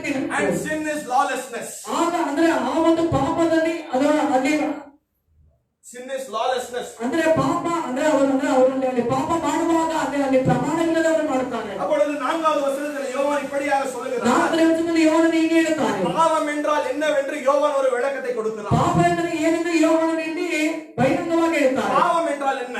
ಪಾಪ ಎಂದರೆ ಏನು? தேவனுடைய பிரமாணங்களை மீறி நடப்பது தான் பாவம். ದೇವರ ಪ್ರಮಾಣಗಳನ್ನು ಮೀರಿ ನಡೆಯುವುದೇ ಪಾಪ. ஆண்டவர் நமக்கு अनेक பிரமாணங்களை வார்த்தைகளை கொடுத்திருக்கிறார். ದೇವರು ತನ್ನ ಅನೇಕ ಪ್ರಮಾಣಗಳನ್ನು ವಾಕ್ಯದ ಮೂಲಕವಾಗಿ ಕೊಟ್ಟಿದ್ದಾನೆ. நீங்கள் இப்படி இருக்க வேண்டும், நீங்கள் இப்படி இருக்க கூடாது. ನೀವು ಹೀಗೆ ಇರಬೇಕು, ನೀವು ಹೀಗೆ ಇರಬಾರದು. இவ்விதமான குணாதிசயங்கள் உங்களுக்குள்ளாக இருக்க வேண்டும். ಈ ವಿಧವಾದ ಗುಣಾತಿಶಯಗಳು ನಿಮ್ಮಲ್ಲಿ ಇರಬೇಕು. இவ்விதமான குணாதிசயங்கள் உங்களுக்குள்ளாக இருக்க கூடாது ಈ ವಿಧವಾದ ಗುಣಾತಿಶಯಗಳು ನಿಮ್ಮಲ್ಲಿ ಇರಬಾರದು. என்று ஆண்டவர் ದೇವರು நம்முடைய வார்த்தையில எழுதி ನಮ್ಮ வைத்திருக்கிறார். ವಾಕ್ಯದಲ್ಲಿ ಬರೆದಿಟ್ಟಿದ್ದಾರೆ. அப்பொழுது பாவம் என்றால் ಪಾಪ ಎಂದರೆ ஜனங்கள் நினைத்துக் கொண்டிருக்கிறார்கள், ಜನರು ಅಂದುಕೊಳ್ಳುತ್ತಾರೆ, ஏதோ ஒரு தவறு செய்து விட்டீர்கள், ಏನೋ ಒಂದು ತಪ್ಪು, ஏதோ ஒரு தவறு செய்து விட்டேன், ಏನೋ ಒಂದು ತಪ್ಪು ಮಾಡಿದೆ, நான் செய்வதெல்லாம் ஒரு தவறாக இருக்கிறது. ಏನೋ ಮಾಡುವುದೆಲ್ಲ ಒಂದು ತಪ್ಪಾಗಿದೆ. பாவம் என்பது ஒரு தவறல்ல, ಪಾಪ ಎನ್ನುವುದು ತಪ್ಪಲ್ಲ. ஆனால் தேவனுடைய பிரமாணங்களை மீறி நடப்பது தான் பாவம். ಆದ್ರೆ ದೇವರ ಪ್ರಮಾಣಗಳನ್ನು ಮೀರಿ ನಡೆಯುವುದೇ ಪಾಪ. அப்பொழுது யோவான் இங்கே சொல்லுகிறார், ಆಗ ಯೋಹಾನನು ಹೇಳುತ್ತಾರೆ, கிறிஸ்தவனானவன் ಕ್ರೈಸ್ತನಾದವನು பாவம் செய்வான், ಪಾಪ ಮಾಡುತ್ತಾನೆ, ஆனால் அவன் பாவத்திற்குள்ளாக நிலை நிற்க ಆದರೆ முடியாது. ಪಾಪದೊಳಗೆ ನೆಲೆಯಾಗಿ ನಿಲ್ಲಲು ಸಾಧ್ಯವಿಲ್ಲ. இன்னைக்கு அநேக கள்ள போதகர்கள் சபைகளுக்குள்ளாக வந்திருந்தார்கள். ಅಲ್ಲಿಂದ ಅನೇಕ ಕಳ್ಳ ಬೋಧಕರುಗಳಿಂದ ಸಭೆಯೊಳಗೆ ಬಂದಿದ್ದರು. இவர்கள் சபைகளுக்குள்ளாக வந்து ಅವರುಗಳ ಸಭೆಯೊಳಗೆ ಬಂದು விசுவாசியானவன் பாவம் செய்ய முடியாது, ವಿಶ್ವಾಸಿಯಾದವರು ಪಾಪ ಮಾಡಲು ಸಾಧ್ಯವಿಲ್ಲ, நான் நீங்களும் பாவ அறிக்கை இட தேவையில்லை என்று நினைத்துக் கொண்டிருக்கிறார்கள். ನಾನು ನೀವು ಪಾಪ ಅರಿಕೆ ಮಾಡುವುದು ಬೇಕಾಗಿಲ್ಲ ಅಂತ ಹೇಳ್ತಾರೆ. ஆனால் யோவான் இந்த வார்த்தைகளிலே 1 யோவான் 1வது அதிகாரத்திலே ಆದ್ರೆ 1 ಯೋಹಾನ 1ನೇ ಅಧ್ಯಾಯದಲ್ಲಿ 8வது வசனத்திலே தெளிவாக சொல்லுகிறார், 8ನೇ ವಚನದಲ್ಲಿ ಸ್ಪಷ್ಟವಾಗಿ ಹೇಳುತ್ತಾರೆ, தன்னுடைய பாவங்களை அறிக்கையிட்டு ತನ್ನ ಪಾಪಗಳನ್ನು ಅರಿಕೆ ಮಾಡಿ விட்டு விடுகிறானோ ಬಿಟ್ಟು ಬಿಡುತ್ತಾನೆ, ஆண்டவர் அவனை மன்னிப்பார் என்ற வார்த்தை சொல்லுகிறார். ದೇವರು ಅವನನ್ನು ಕ್ಷಮಿಸುತ್ತಾರೆ ಎಂದು அப்ப ವಾಕ್ಯ ಹೇಳುತ್ತದೆ. உண்மையான விசுவாசியானவன் ನಿಜವಾದ ವಿಶ್ವಾಸಿ அவன் ಆದವನು பாவம் செய்வான், ಅವನು ಪಾಪ ஆனால் ಮಾಡುತ್ತಾನೆ, பாவத்தை அறிக்கையிட்டு ಪಾಪವನ್ನು ಅರಿಕೆ ಮಾಡಿ பாவத்திலிருந்து மனம் திரும்பி விடுவான். ಪಾಪದಿಂದ ಮನ ತಿರುಗುತ್ತಾನೆ. ஆனால் பொய்யான விசுவாசி ಸುಳ್ಳಾದ ವಿಶ್ವಾಸಿ வேறு கிறிஸ்தவர்கள் என்ன செய்வார்கள்? ಹೆಸರಿಗೆ ಕ್ರೈಸ್ತರೇನು ಮಾಡುತ್ತಾರೆ? பாவங்களை அபியாசம் செய்து ಪಾಪಗಳನ್ನೇ ಅಭ್ಯಾಸ ಮಾಡಿ பாவங்களிலே வாழ்ந்து கொண்டிருப்பார்கள். ಪಾಪಗಳನ್ನೇ இந்த ಜೀವಿಸುತ್ತಿರುತ್ತಾರೆ. உலகத்துல 2 விதமான ஜனங்கள் மட்டும் தான் ಈ இருக்கிறார்கள். ಲೋಕದಲ್ಲಿ 2 ವಿಧವಾದ ಜನಗಳು ಮಾತ್ರ ಇದ್ದಾರೆ. தேவனுடைய பிள்ளைகள், ದೇವರ ಮಕ್ಕಳು, பிசாசினுடைய பிள்ளைகள். ಸೈತಾನನ ಮಕ್ಕಳು. ஆண்டவராலே ದೇವರಿಂದ மறுபடியும் பிறக்கப்பட்டு ಪುನಃ ಅವರುಗಳು ಹುಟ್ಟಿ ஆண்டவருடைய குணாதிசயங்களை தரித்துக் கொண்டு ದೇವರ ಗುಣಾತಿಶಯಗಳನ್ನು ಧರಿಸಿಕೊಂಡು வாழுகிறவன் உண்மையான கிறிஸ்தவனாக இருக்கிறான். ಜೀವಿಸುವವನು ನಿಜವಾದ ಕ್ರೈಸ್ತನಾಗಿದ್ದಾನೆ. பிசாசினுடைய கிரியைகளை செய்கிறவன் ಪಿಶಾಚಿಯ ಕಾರ್ಯಗಳನ್ನು ಮಾಡುವವನು அவிசுவாசியாக இருக்கிறான், பாவியாக இருக்கிறான் என்ற வார்த்தை சொல்லுகிறது. ಅವಿಶ್ವಾಸಿಯಾಗಿದ್ದಾನೆ, ಪಾಪಿಯಾಗಿದ್ದಾನೆ ಎಂದು ವಾಕ್ಯ ಹೇಳುತ್ತದೆ. நான் நீங்கள் முற்காலங்களிலே பாவங்களிலே வாழ்ந்து கொண்டிருந்தோம், ನಾವು ನೀವು ಪೂರ್ವದಲ್ಲಿ ಪಾಪದಲ್ಲಿ ಜೀವಿಸುತ್ತಲಿದ್ದೆವು. ஆனால் இப்பொழுது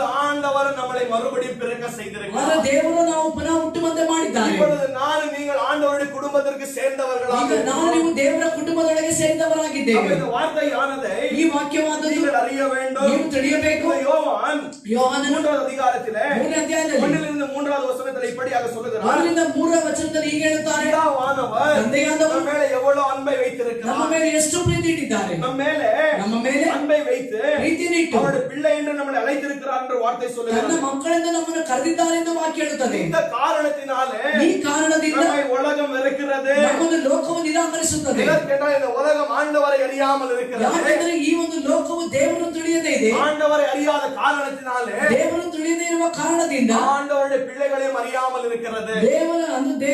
ದೇವರು ಕೂಡ ಮಕ್ಕಳನ್ನು ತಿಳಿಯದೇ ಇದ್ದಾರೆ. இப்ப இரண்டாவது வார்த்தை சொல்லுகிறது, ಎರಡನೇ ವಾಕ್ಯ ಹೇಳುತ್ತದೆ, இப்பொழுது நான் நீங்களும் தேவனுடைய பிள்ளைகளாக இருக்கிறோம். ಈಗ ನಾವು ನೀವು ದೇವರ ಮಕ್ಕಳಾಗಿದ್ದೇವೆ. நான் நீங்கள் எப்படி எப்படி இருப்போம் என்று வார்த்தை சொல்லாமல் இருக்கிறது. ನಾನು ನೀವು ಹೇಗಿದ್ದೇವೆ ಎಂದು ವಾಕ್ಯ ಹೇಳದೇ ಇದೆ. ஆனால் எப்பொழுது இயேசு வெளிப்படுகிறாரோ, ಯಾವಾಗ ಯೇಸು ಆದರೂ ಪ್ರತ್ಯಕ್ಷನಾಗುತ್ತಾನೆ, அவர் எப்படி இருக்கிறாரோ ಅವರು ಹೇಗೆ ಇದ್ದಾರೋ நாங்களும் அப்படியே இருப்போம் என்று ನಾವು வார்த்தை ಹಾಗೆ சொல்கிறது. ಇರುತ್ತೇವೆ ಎಂದು ವಾಕ್ಯ ಹೇಳುತ್ತದೆ. இயேசு கிறிஸ்து எப்படி மகிமையின் சரீரத்தில் இருக்கிறாரோ, ಯೇಸು ಕ್ರಿಸ್ತನು ಹೇಗಾದರೂ ಮಹಿಮೆಯ ಶರೀರದಲ್ಲಿ ಇರುತ್ತಾರೋ, நமக்கு ஒரு மகிமையின் சரீரம் கிடைக்கிறது என்று வார்த்தை சொல்லுகிறது. ನಮಗೂ ಒಂದು ಮಹಿಮೆಯ ಶರೀರ ಉಂಟಾಗುತ್ತದೆ ಎಂದು ವಾಕ್ಯ ಹೇಳುತ್ತದೆ. இப்பொழுது இயேசு கிறிஸ்துவை காணாமல் இருக்கிறோம். ಈಗ ಯೇಸು ಕ್ರಿಸ್ತನನ್ನು ಕಾಣದೇ ಇದ್ದೇವೆ. ஆனால் ஒரு நாள் இயேசுவை முகமுகமாக தரிசிப்போம் என்று யோவான் இந்த ಆದರೆ ಒಂದು வார்த்தை. ದಿವಸ ನಾವು ಯೇಸು ಕ್ರಿಸ್ತನನ್ನು ಮುಖಾಮುಖವಾಗಿ ದರ್ಶಿಸುತ್ತೇವೆ ಎಂದು ವಾಕ್ಯ ಹೇಳುತ್ತದೆ. யார் இப்படிப்பட்ட விசுவாசத்தோடு இருக்கிறார்களோ ಯಾರು ಈ ರೀತಿಯಾದ ವಿಶ್ವಾಸದೊಂದಿಗೆ ಇದ್ದಾರೋ அவர்கள் பரிசுத்தமாய் வாழுவார்கள் என்று வார்த்தை சொல்லுகிறது. ಇವರುಗಳು ಪರಿಶುದ್ಧವಾಗಿ ಜೀವಿಸುತ್ತಾರೆ ಎಂದು ವಾಕ್ಯ ಹೇಳುತ್ತದೆ. பரிசுத்தமாய் வாழ வேண்டும் என்ற வார்த்தை சொல்லுகிறது. ಪರಿಶುದ್ಧವಾಗಿ ಜೀವಿಸಬೇಕೆಂದು ವಾಕ್ಯ ಹೇಳುತ್ತದೆ. ஏனென்றால் நான் நீங்களும் இயேசு கிறிஸ்துவை முகமுகமாக தரிசிப்பதற்காக ಯಾಕೆಂದರೆ ನಾವು ನೀವು ಯೇಸು ಕ್ರಿಸ್ತನನ್ನು ಮುಖಾಮುಖವಾಗಿ ದರ್ಶಿಸುವುದಕ್ಕಾಗಿ இப்பொழுது நான் நீங்களும் ஆயத்தமாகிக் கொண்டிருக்கிறோம். ಈಗ ನಾವು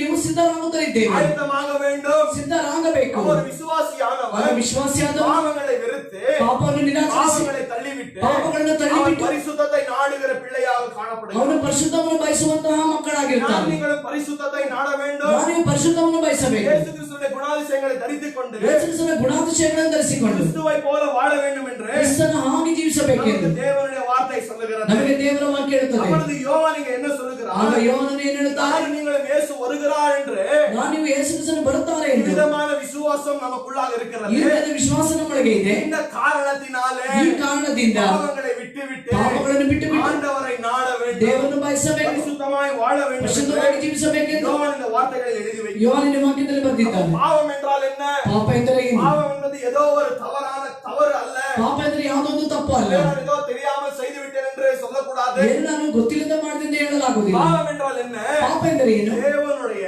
ದೇವರ பிரமாணங்களை ಪ್ರಮಾಣವನ್ನು மீறுவது தான் பாவம். ಮೀರುವುದೇ ಪಾಪ. நான் நீங்களும் எவ்வளவு பாவங்களை செய்திருக்கிறோம், ನಾನು ಎಷ್ಟು ಪಾಪಗಳನ್ನು ಮಾಡಿದ್ದೇವೆ, எவ்வளவு பாவங்களை செய்து கொண்டிருக்கிறோம். ಎಷ್ಟು ಪಾಪಗಳನ್ನು ಮಾಡುತ್ತಿದ್ದೇವೆ. ஆண்டவர் ದೇವರು நீங்கள் இப்படி இருக்க வேண்டும், ನೀವು ಹೀಗಿರಬೇಕು, இப்படி இருக்கக்கூடாது என்று ಹೀಗಿರಬಾರದು ಎಂದು அநேக கட்டளைகளை எழுதி வைத்திருக்கிறார். ಅನೇಕ ಆಜ್ಞೆಗಳನ್ನು ಬರೆದಿಟ್ಟಿದ್ದಾರೆ. பாவம் என்றால் என்ன? ಪಾಪ ಎಂದರೆ ಏನು? எப்பொழுது அந்த பிரமாணங்களை மீறுகிறோமோ ಯಾವಾಗ ಒಂದು ಪ್ರಮಾಣವನ್ನು ಮೀರುತ್ತೇವೆ அதுதான் பாவம் என்று வார்த்தை சொல்லுகிறது. ಅದೇ ಪಾಪ ಎಂದು ವಾಕ್ಯ ಹೇಳುತ್ತದೆ. ஆண்டவர் ದೇವರು நம்முடைய வார்த்தையிலே ನಮ್ಮ ವಾಕ್ಯದಲ್ಲಿ நாங்கள் இப்படி வாழ வேண்டும், ನಮಗೆ ಜೀವಿಸಬೇಕು, இப்படிப்பட்ட காரியங்கள் நமக்குள்ளாக இருக்க வேண்டும் என்று ஆண்டவர் விரும்புகிறார். ಈ ರೀತಿಯ ಕಾರ್ಯಗಳು ನಮ್ಮಲ್ಲಿ ಇರಬೇಕೆಂದು ದೇವರು ಬಯಸುತ್ತಾರೆ. ஆனால் நாம் நீங்கள் என்ன செய்கிறோம்? ಆದರೆ ನಾವು ನೀವೇನು ಮಾಡುತ್ತೇವೆ? தேவனுடைய பிரமாணங்களை மீறி நடந்து கொண்டிருக்கிறோம். ದೇವರ ಪ್ರಮಾಣಗಳನ್ನು ಮೀರಿ ನಡೆಯುತ್ತಲಿದ್ದೇವೆ. ஆண்டவர் சொல்லுகிறார், ದೇವರು ಹೇಳುತ್ತಾರೆ, பொய் சொல்லாதிருப்பாயாக. ಸುಳ್ಳು ಹೇಳಬೇಡಿ. ஆனா வாயிலிருந்து எவ்வளவு பொய்களை சொல்லுகிறோம். ಬಾಯಿದಷ್ಟು ಸುಳ್ಳುಗಳನ್ನು ಹೇಳುತ್ತೇವೆ. பாவம் செய்யாதிருப்பாயாக. ಪಾಪ ಮಾಡಬೇಡ. எவ்வளவு பாவங்களை செய்கிறோம். ಎಷ್ಟು ಪಾಪ ಮಾಡುತ್ತೇವೆ. கொலை செய்யாதிருப்பாயாக. ಕೊಲೆ ಮಾಡಬೇಡ. கோபப்படாமல் இருப்பாயாக. ಕೋಪ ಮಾಡಬೇಡ. எவ்வளவு வார்த்தை ஆண்டவர் நமக்கு கொடுத்திருக்கிறார். ಎಷ್ಟು ವಾಕ್ಯ ದೇವರು ನಮಗೆ ಕೊಟ್ಟಿದ್ದಾರೆ. இப்பொழுது அந்த பாவங்களை செய்கிறோமோ ಯಾವಾಗ ಆ ಪಾಪಗಳನ್ನು ಮಾಡುತ್ತೇವೆ, நாம் நீங்கள் என்ன செய்கிறோம்? ನಾವು ನೀವೇನು ಮಾಡುತ್ತೇವೆ? ஆண்டவருக்கு கீழ்ப்படியாமல் ದೇವರಿಗೆ ವಿಧೇಯರಾಗದೆ சுயத்திற்கு கீழ்ப்படிகிறோம். ನಾವು ನಮ್ಮ ಸ್ವಂತಕ್ಕೆ நாம் ವಿಧೇಯರಾಗುತ್ತೇವೆ. நீங்கள் என்ன சொல்லுகிறோம்? ನಾವು ನೀವೇನು ಮಾಡುತ್ತೇವೆ? ஆண்டவரே, உம்முடைய பிரமாணம் எனக்கு ஒன்றுமே இல்ல. ದೇವರಿನ ಪ್ರಮಾಣ ನಮಗೇನು ಇಲ್ಲ. என்னுடைய பிரமாணங்களை நான் பின்தொடர்ந்து ನನ್ನ நடக்கிறேன். ಪ್ರಮಾಣವನ್ನು ನಾನು ಹಿಂಬಾಲಿಸಿ ನಡೆಯುವೆ. மனுஷனுடைய பிரமாணங்கள் என்ன? ಮನುಷ್ಯನ ಪ್ರಮಾಣವೇನು? பாவமாக இருக்கிறது. ಪಾಪವಾಗಿದೆ. அப்பொழுது நீங்கள் என்ன செய்கிறோம்? ಆಗ ನಾನು ನೀವೇನು ಮಾಡುತ್ತೇವೆ? எப்பொழுது பாவம் செய்கிறோம், ಯಾವಾಗ ಪಾಪ ಮಾಡುತ್ತೇವೆ, ஆண்டவருக்கு விரோதமாய் நீங்கள் நின்று கொண்டிருக்கிறோம். ದೇವರಿಗೆ ವಿರೋಧವಾಗಿ ನಾನು ನೀವು ನಿಂತಿದ್ದೇವೆ. பாவம் என்றால் என்ன? ಪಾಪ ಎಂದರೆ ಏನು? ஆண்டவருக்கு விரோதமாய் நிற்பது தான் பாவம். ದೇವರಿಗೆ ವಿರೋಧವಾಗಿ ನಿಲ್ಲುವುದೇ ಪಾಪ. இந்த பாவத்தை குறித்து நீங்கள் அறிய ಈ வேண்டும். ಪಾಪವನ್ನು ಕುರಿತಾಗಿ ನಾನು ನೀನು ತಿಳಿಯಬೇಕು. அப்பொழுது வார்த்தை சொல்லுகிறது, ಆಗ ವಾಕ್ಯ ಹೇಳುತ್ತದೆ, ஒரு விசுவாசியானவன் ಒಂದು ವಿಶ್ವಾಸಿಯಾದವನು பாவம் செய்வான், ಪಾಪ ಮಾಡುತ್ತಾನೆ, ஆனால் பாவத்திற்குள்ளாக நிலை நிற்க மாட்டான். ಆದರೆ ಪಾಪದೊಳಗೆ ನೆಲೆಯಾಗಿ ನಿಲ್ಲುವುದಿಲ್ಲ. யோவான் எதை குறித்து பேசுகிறார் என்றால், ಯೋಹಾನನು ಯಾವುದರ ಕುರಿತಾಗಿ ಮಾತಾಡುತ್ತಾರೆ? கிறிஸ்தவர்களை ಅವಿಶ್ವಾಸಿகளை குறித்து பேசிக் ಅಂದ್ರೆ கொண்டிருக்கிறார். ಹೆಸರಿಗೆ ಕ್ರೈಸ್ತರಾಗಿರುವವರಿಗೆ ಹಾಗೂ ಅವಿಶ್ವಾಸಿಗಳಿಗೆ ಮಾತನಾಡುತ್ತಾ ಇದ್ದಾರೆ. இவர்கள் ஆண்டவரால் மறுபடியும் பிறக்காமல் ಇವರುಗಳು ದೇವರಿಗೆಂದು ಪುನಃ ಹುಟ್ಟದೆ, ದೇವರಿಗಾಗಿ ಪುನಃ ಹುಟ್ಟದೆ என்ன செய்து கொண்டிருக்கிறார்கள்? ಏನು ಮಾಡುತ್ತಲಿದ್ದಾರೆ? அவர்கள் பாவங்களில் நினைந்து ಇವರು கொண்டிருக்கிறார்கள். ಪಾಪದಲ್ಲೇ ನೆಲೆಯಾಗಿ ನಿಂತಿದ್ದಾರೆ, பாவத்தின் கிரியைகளை செய்து கொண்டிருக்கிறார்கள். ಪಾಪದ ಕ್ರಿಯೆಗಳನ್ನು ಮಾಡುತ್ತಲಿದ್ದಾರೆ. யோவான் இங்கே தெளிவாக சொல்லுகிறார். ಯೋಹಾನನು ಸ್ಪಷ್ಟವಾಗಿ ಹೇಳುತ್ತಾರೆ, பாவம் என்றால் என்ன? ಪಾಪ ಎಂದರೆ ಏನು? தேவனுடைய பிரமாணங்களை மீறி நடப்பது தான் பாவம். ದೇವರ ಪ್ರಮಾಣವನ್ನು ಮೀರಿ ನಡೆಯುವುದೇ ಪಾಪ. நம்முடைய சுய சித்தத்தை செய்வது தான் பாவம். ನಮ್ಮ ಸ್ವಂತ ಚಿತ್ತವನ್ನು ಮಾಡುವುದೇ ಪಾಪ.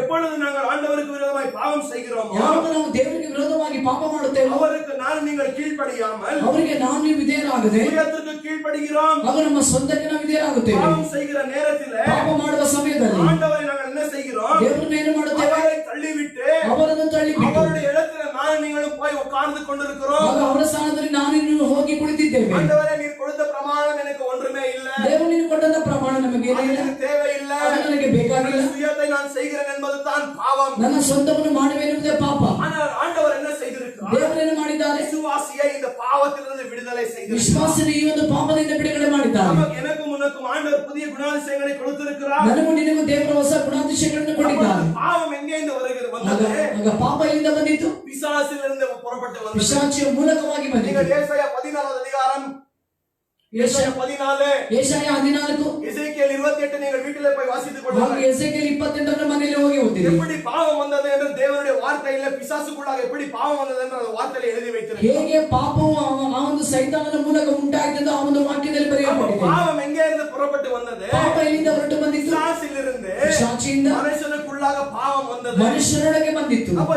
யார் இந்த பாவங்களை செய்து கொண்டு வாழ்ந்து கொண்டிருக்கிறார்கள்? ಯಾರು ಈ ಒಂದು ಪಾಪಗಳನ್ನು ಮಾಡುತ್ತಾ ಜೀವಿಸುತ್ತಲಿದ್ದಾರೋ அவர்கள் யாருடைய கிரியைகளை செய்கிறார்கள்? ಅವರು ಯಾರ ಕ್ರಿಯೆಗಳನ್ನು ಮಾಡುತ್ತಾರೆ? பிசாசினுடைய கிரியைகளை செய்கிறார்கள். ಪಿಶಾಚಿಯ ಕಾರ್ಯಗಳನ್ನು ಮಾಡುತ್ತಾರೆ. ஏனென்றால் அவன் ஆதியிலிருந்து பாவம் செய்து கொண்டிருக்கிறான். ಯಾಕೆಂದ್ರೆ ಅವನು ಆದಿಯಿಂದಲೇ ಪಾಪ ಮಾಡುತ್ತಲಿದ್ದಾನೆ. யார் அந்த பாவத்தை அபியாசம் செய்கிறார்களோ ಯಾರು ಆ ಒಂದು ಪಾಪಗಳನ್ನು ಅಭ್ಯಾಸ ಮಾಡುತ್ತಾರೆ இவர்களும் பிசாசினுடைய பிள்ளைகள் என்று வார்த்தை சொல்லுகிறது. ಇವರುಗಳು ಪಿಶಾಚಿಯ ಮಕ್ಕಳೆಂದು ವಾಕ್ಯ ಹೇಳುತ್ತದೆ. நான் நீங்கள் எச்சரிக்கையாக ಆಗ இருக்கணும். ನಾನು ನೀವು ಎಚ್ಚರಿಕೆಯಾಗಿರಬೇಕು. பாவம் என்றால் என்ன?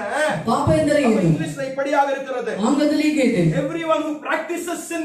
ಯಾರು ಪ್ರತಿಯೊಬ್ಬರು ಪಾಪಗಳನ್ನು ಅಭ್ಯಾಸ ಮಾಡುತ್ತಾರೆ. பாவங்களை அபியாசம் செய்கிறார்கள். ಯಾರು ಪಾಪಗಳನ್ನು ಅಭ್ಯಾಸ ಮಾಡುತ್ತಾರೆ இவர்கள் தேவனுடைய பிரமாணங்களை மீறி நடக்கிறார்கள். ಇವರುಗಳು ದೇವರ ಪ್ರಮಾಣವನ್ನು ಮೀರಿ ನಡೆಯುತ್ತಾರೆ. பாவங்களை யார் அபியாசம் செய்கிறார்களோ ಪಾಪಗಳನ್ನು ಯಾರು ಅಭ್ಯಾಸ ಮಾಡುತ್ತಾರೆ இவர்கள் உண்மையான கிறிஸ்தவர்களாக இருக்க முடியாது. ಇವರುಗಳು ನಿಜವಾದ ಕ್ರೈಸ್ತರಾಗಿರಲು ಸಾಧ್ಯವೇ ಇಲ್ಲ. ஏனென்றால் ಯಾಕೆಂದರೆ ஆண்டவர் நமக்கு மறுபிறப்பை கொடுத்து ದೇವರು ನಾವು ಪುನಃ ಹುಟ್ಟುವಂತೆ ಮಾಡಿ நமக்கு புதிய குணாதிசயங்களை கொடுத்திருக்கிறார். ನಮಗೆ ಹೊಸ ಗುಣಾತಿಶಯಗಳನ್ನು ಕೊಟ್ಟಿದ್ದಾರೆ. காலங்களிலே ನಾವು ಪೂರ್ವದಲ್ಲಿ பிசாசுடைய சித்தங்களை செய்து கொண்டிருந்தோம். ಪಿಶಾಚಿಯ ಚಿತ್ತಗಳನ್ನು ನೆರವೇರಿಸುತ್ತಲಿದ್ದೆವು. ஆனால் எப்பொழுது ஆண்டவர் நம்மை மறுபடியும் பிறக்க செய்தாரோ ಯಾವಾಗ ದೇವರು ನಾವು ಪುನಃ ಹುಟ್ಟುವಂತೆ ಮಾಡಿದರು நம்முடைய குணாதிசயங்களை கொடுத்தாரோ ಅದನ್ನು ತನ್ನ ಗುಣಾತಿಶಯಗಳನ್ನು ನಮಗೆ ಕೊಟ್ಟರು. அப்பொழுது நான் நீங்கள் இயேசு கிறிஸ்துவை போல வாழ வேண்டும். ಈಗ ನಾನು ನೀವು ಯೇಸು ಕ್ರಿಸ್ತನ ಹಾಗೆ ಜೀವಿಸಬೇಕು. 5வது வசனத்தில் இப்படியாக இருக்கிறது. 5ನೇ ವಚನದಲ್ಲಿ ಹೀಗೆ ಇದೆ. நீங்கள் இதை அறிந்திருக்கிறீர்கள். ನೀವು ಇದನ್ನು ತಿಳಿದಿದ್ದೀರಾ. அவர் எதற்காக இந்த உலகத்தில் வந்தார் என்றால் ಅವರು ಯಾತಕ್ಕಾಗಿ ಲೋಕಕ್ಕೆ ಬಂದರು? பாவங்களை எடுக்கும்படியாக. ಪಾಪಗಳನ್ನು ತೆಗೆಯುವಂತೆ. அவருக்குள்ளாக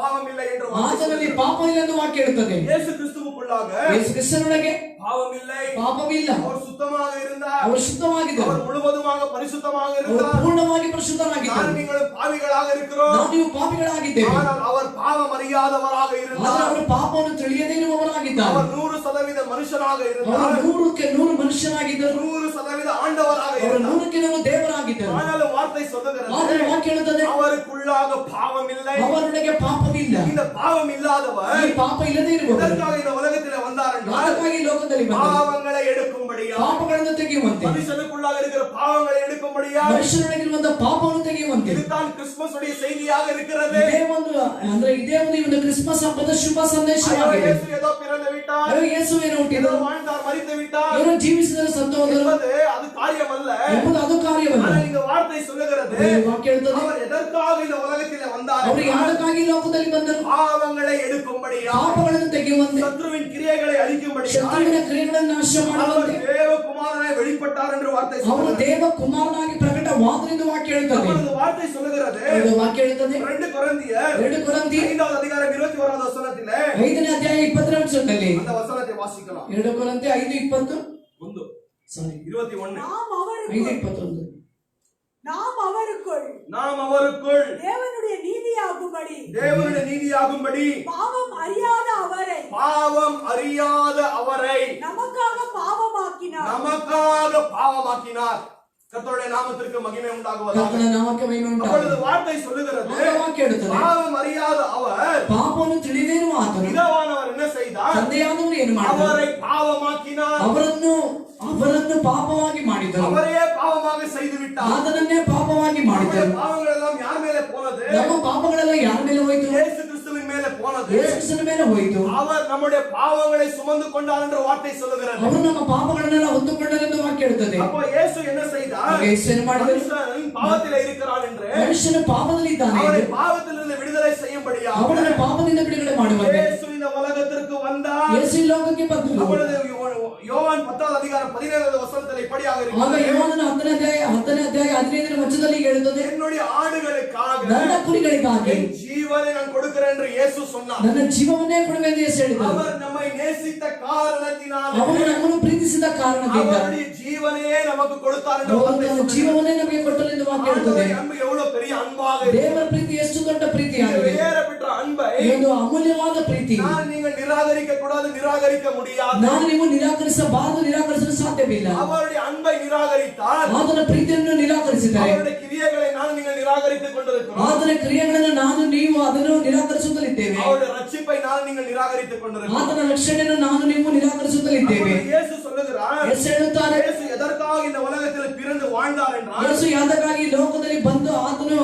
ಜೀವಿಸಿದರೆಂದರೆ, எதற்காக அவர் சிலுவைக்கு போனார் என்றால், ಯಾತಕ್ಕಾಗಿ ಶಿಲುಬೆಗೆ ಹೋದರೆಂದರೆ நம்முடைய பாவங்களை எடுக்கும்படியாக, ನಮ್ಮ ಪಾಪಗಳನ್ನು ತೆಗೆಯುವಂತೆ, நம்முடைய பாவத்திலிருந்து ನಮ್ಮ ಪಾಪದಿಂದ நம்மை விடுதலையாக்கும்படியாக ನಮ್ಮನ್ನು ಬಿಡುಗಡೆ ಮಾಡುವಂತೆ இயேசு கிறிஸ்து இந்த உலகத்தில் பிறந்தார். ಯೇಸು ಕ್ರಿಸ್ತನು ಈ ಲೋಕದಲ್ಲಿ ಹುಟ್ಟಿದರು. யோவான் ஸ்நானகன் இயேசுவை பார்த்து இப்படியாக சொல்லுகிறார், ಸ್ನಾನಿಕನಾದ ಯೋಹಾನನು ಯೇಸು ಕ್ರಿಸ್ತನನ್ನು ನೋಡಿ ಹೀಗೆ ಹೇಳಿದ, இதோ தேவனுடைய ஆட்டுக்குட்டி, ಇದೋ ದೇವರು ನೇಮಿಸಿದ ಯಜ್ಞದ ಕುರಿ, பாவங்களை எடுக்க போகிறது. ಲೋಕದ ಪಾಪಗಳನ್ನು ಹೊತ್ತುಕೊಳ್ಳುವ ಯಜ್ಞದ ಕುರಿ, உலகத்தின் பாவங்களை ಲೋಕದ ಪಾಪವನ್ನು இயேசு சுமக்க போகிறார் என்று ಯೇಸು ಹೊತ್ತುಕೊಳ್ಳುತ್ತಾನೆ ಎಂದು யோவான் இயேசுவை பார்த்து சொல்லுகிறார். ಯೋಹಾನನು ಯೇಸುವನ್ನು ನೋಡಿ ಹೇಳಿದರು. நம்முடைய பாவங்களை ನಮ್ಮ ಪಾಪಗಳನ್ನು இயேசு என்ன செய்தார்? ಯೇಸು ಏನು ಮಾಡಿದರು? அவர் மேலே சுமந்து கொண்டார். ಅವರ ಮೇಲೆ ಹಾಕಿಕೊಂಡರು. ஏனென்றால் நான் நீங்கள் பாவத்தில் வாழக்கூடாது, ಯಾಕೆಂದರೆ ನಾನು ನೀವು ಪಾಪದಲ್ಲಿ ಜೀವಿಸಬಾರದೆಂದು, பாவங்களில் மரித்து நரகத்துக்கு போகக்கூடாது, ಪಾಪದಲ್ಲಿ ಜೀವಿಸಿ ನಾವು ನರಕಕ್ಕೆ ಹೋಗಬಾರದೆಂದು, இயேசு நமக்காக பிறந்து பாவத்திலிருந்து நமக்கு ரட்சிப்பை கொடுத்தார். ಯೇಸು ನಮಗಾಗಿ ಹುಟ್ಟಿ ನಮ್ಮನ್ನು ಪಾಪದಿಂದ ಬಿಡುಗಡೆ ಮಾಡಿದರು. அவருடைய மரணத்தின் மூலமாய் ಆತನ ಮರಣದ ಮೂಲಕ ஆண்டவர் என்ன செய்தார்? ದೇವರು ಏನು ಮಾಡಿದರು? நம்மை பாவத்திலிருந்து விடுதலையாக்கி இருக்கிறார். ನಮ್ಮನ್ನು ಪಾಪದಿಂದ ಬಿಡುಗಡೆ ಮಾಡಿದ್ದಾರೆ. யோவான் சொல்லுகிறார், ಯೋಹಾನನು ಹೇಳುತ್ತಾರೆ, கிறிஸ்துவுக்குள்ளாக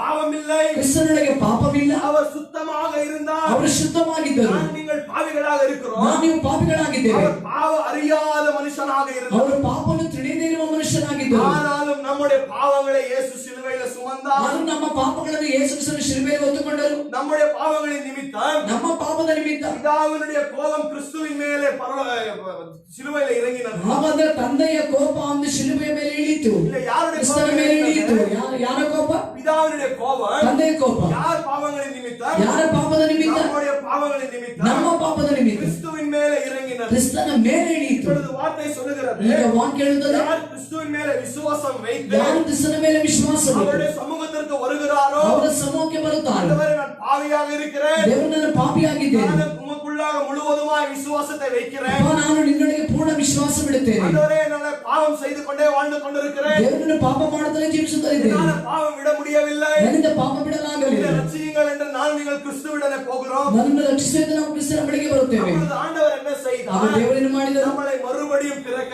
ನಾವು செய்து ಪುನಃ ಹುಟ್ಟುವಂತೆ ಮಾಡಿ பாவத்தின் கிரியைகளிலிருந்து ಪಾಪದ ಕ್ರಿಯೆಗಳಿಂದ ஆண்டவர் நம்மளை விடுதலையாக்கி ದೇವರು ನಮ್ಮನ್ನು ಬಿಡುಗಡೆ ಮಾಡಿದರು. நமக்குள்ளாக இருக்கிற பாவங்களின் கிரியைகளை ನಮ್ಮೊಳಗಿರುವಂತಹ ಒಂದು ಪಾಪದ ಕ್ರಿಯೆಗಳು அழிக்கும்படியாக ಅದನ್ನು ನಾಶ ಮಾಡುವಂತೆ இயேசு கிறிஸ்து இந்த உலகத்தில் ಯೇಸು பிறந்தார். ಕ್ರಿಸ್ತನು ಈ ಲೋಕದಲ್ಲಿ ಹುಟ್ಟಿದರು. அவர் பாவ அறியாத மனுஷனாக ಅವರು இருந்தார். ಪಾಪವನ್ನು ತಿಳಿದೇ ಇರುವ ಮನುಷ್ಯನಾಗಿದ್ದನು. எல்லா விதமான கஷ்டங்கள் அவமானங்கள் இயேசு கிறிஸ்து எடுத்துக்கொண்டார். ಎಲ್ಲಾ ವಿಧವಾದ ಕಷ್ಟಗಳನ್ನು ಅವಮಾನವನ್ನು ಯೇಸು ತೆಗೆದುಕೊಂಡರು. இதற்காக ಅದಕ್ಕೆಂದರೆ பிதாவுடைய நாமத்தை ತಂದೆ மகிமைப்படுத்தும்படியாக ನಾಮ ಮಹಿಮೆಪಡಿಸುವಂತೆ, இரண்டாவது நம்மை நேசிக்கிற ಎರಡನೇದಾಗಿ காரணம் ನಮ್ಮನ್ನು ಪ್ರೀತಿಸುವ ಕಾರಣದಿಂದ இந்த அன்பை நாம் நீங்கள் வெறுக்க ಈ முடியுமா? ಪ್ರೀತಿಯನ್ನು ನಾನು ನೀವು ನಿರಾಕರಿಸಲು ಸಾಧ್ಯವಾ? அந்த பாவங்களில் வாழக்கூடாது ಆ என்று, ಪಾಪದಲ್ಲಿ ಜೀವಿಸಬಾರದು, பாவத்திலிருந்து விடுதலையாக்க வேண்டும் என்று ಪಾಪದಿಂದ ಬಿಡುಗಡೆಯಾಗಬೇಕೆಂದು இயேசு இந்த உலகத்தில் பிறந்தார். ಯೇಸು ಈ ಲೋಕದಲ್ಲಿ ಜನಿಸಿದರು. அப்பொழுது 6வது வசனம் சொல்லுகிறது. ಆರನೇ ವಚನ ಹೇಳುತ್ತದೆ, 6வது வசனத்தை வாசிக்கலாம்.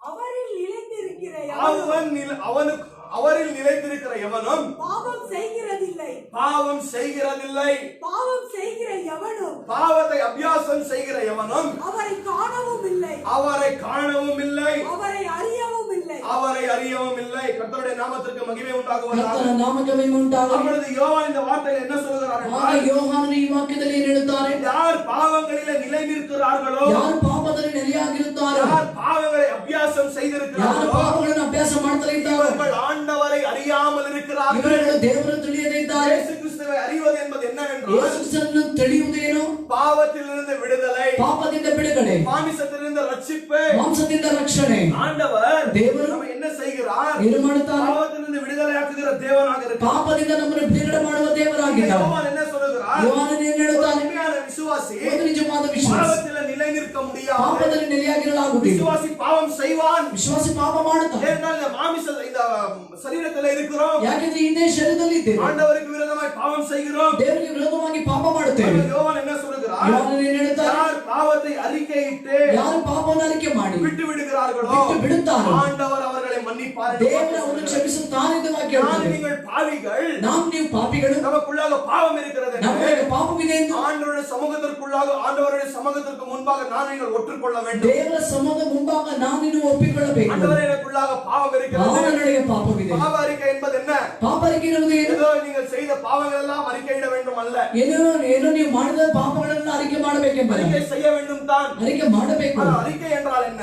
ಅರಿಕೆ ಎಂದರೆ ಏನು? ஆண்டவருடைய வார்த்தை என்ன சொல்லுகிறதோ ದೇವರ ವಾಕ್ಯ ಹೇಳುತ್ತದೆ ஒற்றுக்கொள்வது தான் அறிக்கை. ಒಪ್ಪಿಕೊಳ್ಳುವುದು ಅರಿಕೆ. ஆண்டவரே நான் பாவம் செய்திருக்கிறேன். ನಾನು ಪಾಪ ಮಾಡಿದ್ದೇನೆ. பிரமாணங்களை நான் மீறி ನಿನ್ನ நடந்திருக்கிறேன். ಪ್ರಮಾಣವನ್ನು ಮೀರಿ ನಡೆದಿದ್ದೇನೆ. மனம் இறங்கும். ನನ್ನ ಮೇಲೆ ಮನವನ್ನು மன்னியும் என்று ನಾನು ಕ್ಷಮಿಸು கேட்பது தான் ಕೇಳುವುದೇ பாவ அறிக்கை. ಪಾಪ ಅರಿಕೆ. உண்மையான விசுவாசி என்ன செய்வான்? ನಿಜವಾದ ವಿಶ್ವಾಸಿ ಏನು அவன் ಮಾಡುತ್ತಾನೆ? பாவம் செய்வான். ಅವನು ಪಾಪ ಮಾಡುತ್ತಾನೆ. ஆனால் அவன் பாவத்திற்குள்ளாக நிலை நிற்க முடியாது. ಅವನು ಪಾಪದೊಳಗೆ ನೆಲೆಯಾಗಿ அவன் ನಿಲ್ಲಲಾಗುವುದಿಲ್ಲ. பாவங்களை அறிக்கையிட்டு ಅವನು ಪಾಪವನ್ನು ಅರಿಕೆ ಮಾಡಿ என்ன செய்வான்? ಏನು ಮಾಡುತ್ತಾನೆ? ஆண்டவருடைய மன்னிப்பை பெற்றுக்கொள்வான். ದೇವರ ಕ್ಷಮಾಪಣೆಯನ್ನು அப்ப ಹೊಂದಿಕೊಳ್ಳುತ್ತಾನೆ. விசுவாசியானவர் ವಿಶ್ವಾಸಿಯಾದವನು பாவங்களை எப்பொழுதாவது விடுது விடுவார்கள். ಅಂದ್ರೆ ಪಾಪದಲ್ಲಿ ಯಾವಾಗಲಾದ್ರೂ ಬಿಡುತ್ತಾರೆ. ஆனால் அவர்கள் என்ன செய்வார்கள்? ಆದರೆ ಅವರು ಏನು ಮಾಡುತ್ತಾರೆ? பாவங்களை அறிக்கையிட்டு ಪಾಪಗಳನ್ನು ಅರಿಕೆ ಮಾಡಿ ஆண்டவருடைய ரத்தத்தினாலே ದೇವರ ರಕ್ತದಿಂದ கழுவப்படுவார்கள். ತೊಳೆಯಲ್ಪಡುತ್ತಾರೆ. ஆண்டவர் என்ன செய்வார்? ದೇವರು ಏನು ಮಾಡುತ್ತಾರೆ? நம்மளை சுத்திகரிக்கிற தேவனாக ನಮ್ಮನ್ನು இருக்கிறார். ಶುದ್ಧೀಕರಿಸುವ ದೇವರಾಗಿದ್ದಾರೆ. அப்பொழுது யோவான் என்ன ಆಗ சொல்லுகிறார்? ಯೋಹಾನನು ಏನು ಹೇಳುತ್ತಾರೆ? விசுவாசிகளுக்கும் அவிசுவாசிகளுக்கும் இதுதான் வித்தியாசம். ವಿಶ್ವಾಸಿಗಳಿಗೂ ಅವಿಶ್ವಾಸಿಗಳಿಗೂ ಇದೆ ವ್ಯತ್ಯಾಸ. அவிசுவாசியானவன் ಅವಿಶ್ವಾಸಿಯಾದ பாவங்களிலே நிலை நிற்பான். ಪಾಪಗಳಲ್ಲೇ ನೆಲೆಯಾಗಿರುತ್ತಾನೆ. விசுவாசியானவன் ವಿಶ್ವಾಸಿಯಾದವನು பாவம் செய்வான். ಪಾಪ ಮಾಡುತ್ತಾನೆ. பாவத்தை அறிக்கையிட்டு விட்டு விடுவான். ಪಾಪ ಅರಿಕೆ ಮಾಡಿ ಬಿಟ್ಟು ಬಿಡುತ್ತಾನೆ. ஆனால் அவிசுவாசியானவன் ವಿಶ್ವಾಸಿಯಾದವನು பாவங்களிலே நிலை நிற்பான். ಪಾಪಗಳಲ್ಲೇ ನೆಲೆಯಾಗಿರುತ್ತಾನೆ. அநேக ஜனங்கள் சபைகளுக்குள்ளாக அப்படி ಈಗ இருக்கிறார்கள். ಅನೇಕ ಜನಗಳ ಸಭೆಗಳಾಗಿದ್ದಾರೆ. பாவங்களிலே நிலை நின்று கொண்டு ಪಾಪದೊಳಗೆ ನೆಲೆಯಾಗಿ நான் ನಿಂತು சபைக்கு வருகிறேன், ನಾನು ಸಭೆಗೆ ಬರಲು நான் விசுவாசி ನಾನು ವಿಶ್ವಾಸಿ என்று ஜனங்கள் நினைத்துக் ನನ್ನ கொண்டிருக்கிறார்கள். ಜನರನ್ನು ಸುತ್ತಲಿದ್ದಾರೆ. ஆனால் தேவனுடைய வார்த்தை தெளிவாக ಆದರೆ ದೇವರ சொல்லுகிறது. ವಾಕ್ಯ ಸ್ಪಷ್ಟವಾಗಿ ಹೇಳುತ್ತದೆ. இவர்கள் தேவனுடைய பிள்ளையாக இருக்க ಇವರು முடியாது. ದೇವರ ಮಕ್ಕಳಾಗಿರಲು ಸಾಧ್ಯವಿಲ್ಲ. ஏனென்றால் ಯಾಕೆಂದರೆ இயேசு எதற்காக பிறந்தார்? ಯೇಸು ಎಂದಕ್ಕಾಗಿ ಹುಟ್ಟಿದ? பாவங்களுடைய கிரியைகளை அழிக்கும்படியாக. ಅಂದ್ರೆ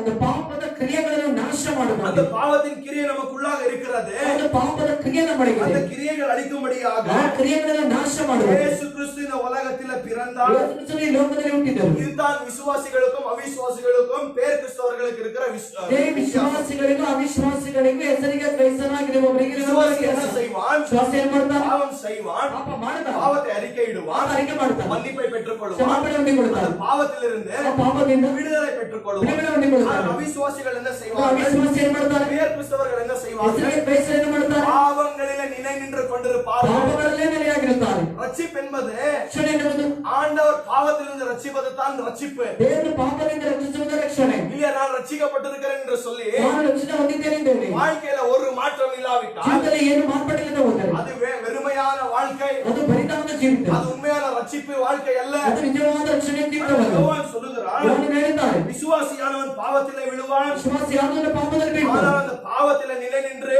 அந்த பாவங்களுக்குள்ளாக நடக்க மாட்டான் என்று வாக்கு. ಅದನ್ನು ಪಾಪದೊಳಗೆ ನೆಲೆಯಾಗಿ ನಿಂತ ಅದೇ ಪಾಪದಲ್ಲಿ ಅವನು ನಡೆಯುವುದಿಲ್ಲ ಎಂದು ಹೇಳ್ತಾನೆ. இதுதான் விசுவாசிகளுக்கும் அவிசுவாசிகளுக்கும் இருக்கிற ಅದೇ வித்தியாசம். ವಿಶ್ವಾಸಿಗಳಿಗೆ ಅವಿಶ್ವಾಸಿಗಳಿಗೆ ಇರುವ ವ್ಯತ್ಯಾಸ. அப்ப 7வது வசனத்தில் யோவான் இப்படியாக சொல்லுகிறார், ಏಳನೇ ವಚನದಲ್ಲಿ ಯೋಹಾನನು ಹೀಗೆ ಹೇಳ್ತಾರೆ, பிள்ளைகளே, ಮಕ್ಕಳೇ, யாரும் உங்களை ಯಾರು ನಿಮ್ಮನ್ನು ஏமாற்றாதபடிக்கு ಮೋಸಗೊಳಿಸದಿರಲಿ. ನೀವು யார் நீதி அபியாசம் அவர் நீதியா இருக்கிறதை போல ಅದು ನೀತಿಯಾಗಿರುವಂತೆ யார் நீதி அபியாசம் ಯಾರು செய்கிறார்களோ ನೀತಿಯನ್ನು ಅನುಸರಿಸುತ್ತಾರೆ அவர்கள் தேவனால பிறக்கப்பட்டிருக்கிறார்கள். ಅವರುಗಳೇ ದೇವರಿಂದ ಜನಿಸಿದ್ದಾರೆ. இப்ப நான் நீங்கள் விசுவாசிகள் என்று ನಾವೇ சொல்லுகிறோம். ವಿಶ್ವಾಸಗಳನ್ನು ಹೇಳ್ತೇವೆ. யாரை போல வாழ்ந்து கொண்டிருக்கிறோம்? ಯಾರಾಗಿ ಜೀವಿಸುತ್ತಲಿದ್ದೇವೆ? கிறிஸ்துவை போல வாழுகிறோமா? ಕ್ರಿಸ್ತನಾಗಿ ಜೀವಿಸುತ್ತೇವೆ. இல்ல பிசாசை போல ಅಥವಾ வாழுகிறோம்? ಪಿಶಾಚಿಯಾಗಿ இயேசு ಜೀವಿಸುತ್ತೇವೆ. கிறிஸ்துவின் பிள்ளை என்று சொல்லி ಯೇಸುವಿನ ಮಕ್ಕಳೇ பிசாசினுடைய கிரியைகளை செய்து ಪಿಶಾಚಿಯ கொண்டிருக்கிறோம் ಕ್ರಿಯೆಗಳನ್ನು ಮಾಡುತ್ತಲಿದ್ದೇವೆ என்று நான் நீங்கள் அறிய வேண்டும். ಎಂದು ನಾನು ನೀವು ತಿಳಿಯಬೇಕು. அப்ப விசுவாசியானவன் என்ன செய்வான்? ಆಗ ವಿಶ್ವಾಸಿಯಾದವರು ಏನು ಮಾಡ್ತಾರೆ? பாவத்தை அபியாசம் செய்யாமல் ಪಾಪವನ್ನು ಅಭ್ಯಾಸ ಮಾಡದೆ தேவனுடைய நீதியை அபியாசம் செய்கிறவன் ದೇವರ ನೀತಿಯನ್ನು ಅಭ್ಯಾಸ ಮಾಡುವ ಮನುಷ್ಯನಾಗಿ ಕಾಣப்படுತ್ತಾನೆ. இதுதான் விசுவாசிகளுக்கும் அவிசுவாசிகளுக்கும் இருக்கிற வித்தியாசம். ಅದೇ ವಿಶ್ವಾಸಿಗಳಿಗೆ ಅವಿಶ್ವಾಸಿಗಳಿಗೆ ಇರುವ ವ್ಯತ್ಯಾಸ. அவிசுவாசி என்ன செய்கிறான்? ವಿಶ್ವಾಸಿ ಏನು ಮಾಡ್ತಾನೆ? பாவத்தை அபியாசம் செய்கிறான். ಪಾಪವನ್ನು ಅಭ್ಯಾಸ ಮಾಡ್ತಾನೆ. விசுவாசி என்ன செய்கிறான்? ವಿಶ್ವಾಸಿ ಏನು ಮಾಡ್ತಾನೆ? தேவனுடைய நீதியை நீதியை அபியாசம் செய்கிறார். ದೇವರ ನೀತಿಯನ್ನು ಅಭ್ಯಾಸ ಮಾಡುತ್ತಾನೆ. இப்பொழுது நமக்கு யாருடைய நீதி இருக்கிறது? ಈಗ ನಮಗೆ ಯಾರ ನೀತಿ ಇದೆ? கிறிஸ்துவனுடைய நீதி இருக்கிறது. ಕ್ರಿಸ್ತನ ನೀತಿ ಇದೆ. அந்த நீதியை தரித்திருக்கிறோம் என்று ಆ சொல்லுகிறோம். ನೀತಿಯನ್ನು ಧರಿಸಿದ್ದೇವೆ ಎಂದು ಹೇಳುತ್ತೇವೆ. நீதியை நான் நீங்கள் அபியாசம் செய்து வாழ்ந்து கொண்டிருக்கிறோம். ಆದರೆ ಆ ಒಂದು ನೀತಿಯನ್ನು ಕೈಗೊಂಡು ನಾನು ನೀವು ನಡೆಯಲಿದ್ದೇವೆ. அந்த நீதியை நான் நீங்கள் வாழ்க்கையில வெளிப்படுத்திக் கொண்டிருக்கிறோம். ಆ ನೀತಿಯನ್ನು ನಾನು ನೀವು ಪ್ರಕಟಿಸುತ್ತಿದ್ದೇವೆ.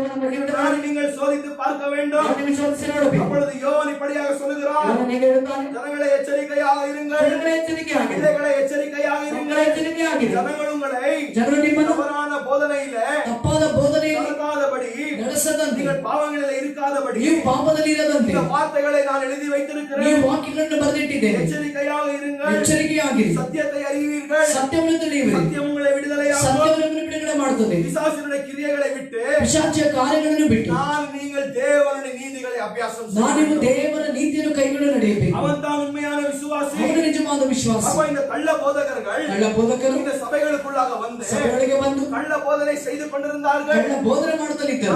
நான் நீங்கள் பாவம் செய்யலாம், ನಾನು ನೀವು ಪಾಪ ಮಾಡಬಹುದು, இப்பொழுது நான் நீங்கள் கிருபையை பெற்றுக் ಈಗ கொண்டிருக்கிறோம், ನಾನು ನೀವು ಕೃಪೆಯನ್ನು ಹೊಂದಿಕೊಂಡಿದ್ದೇವೆ, நாங்கள் என்ன செய்தாலும் பரவாயில்லை, ನಾವು ಏನೇ ಮಾಡಿದರೂ ಪರವಾಗಿಲ್ಲ, ஆண்டவர் நம்மளை மன்னித்து விட்டார். ದೇವರು ನಮ್ಮನ್ನು ಕ್ಷಮಿಸಿಬಿಟ್ಟರು. அநேக கள்ள போதனைகள் இன்றைக்கு சபைகளுக்குள்ளாக ಇದು ಈ இருக்கிறது. ರೀತಿಯಾದ ಕಳ್ಳ ಬೋಧನೆಗಳಿಂದ ಸಭೆಯೊಳಗೆ ಇದೆ. இந்த போதனை 2000 வருடங்களுக்கு முன்பாகவே வந்து விட்டது. ಈ ಬೋಧನೆಗೆ 2000 ವರ್ಷಕ್ಕೆ ಮುಂಚೆ ಬಂದಿತ್ತು.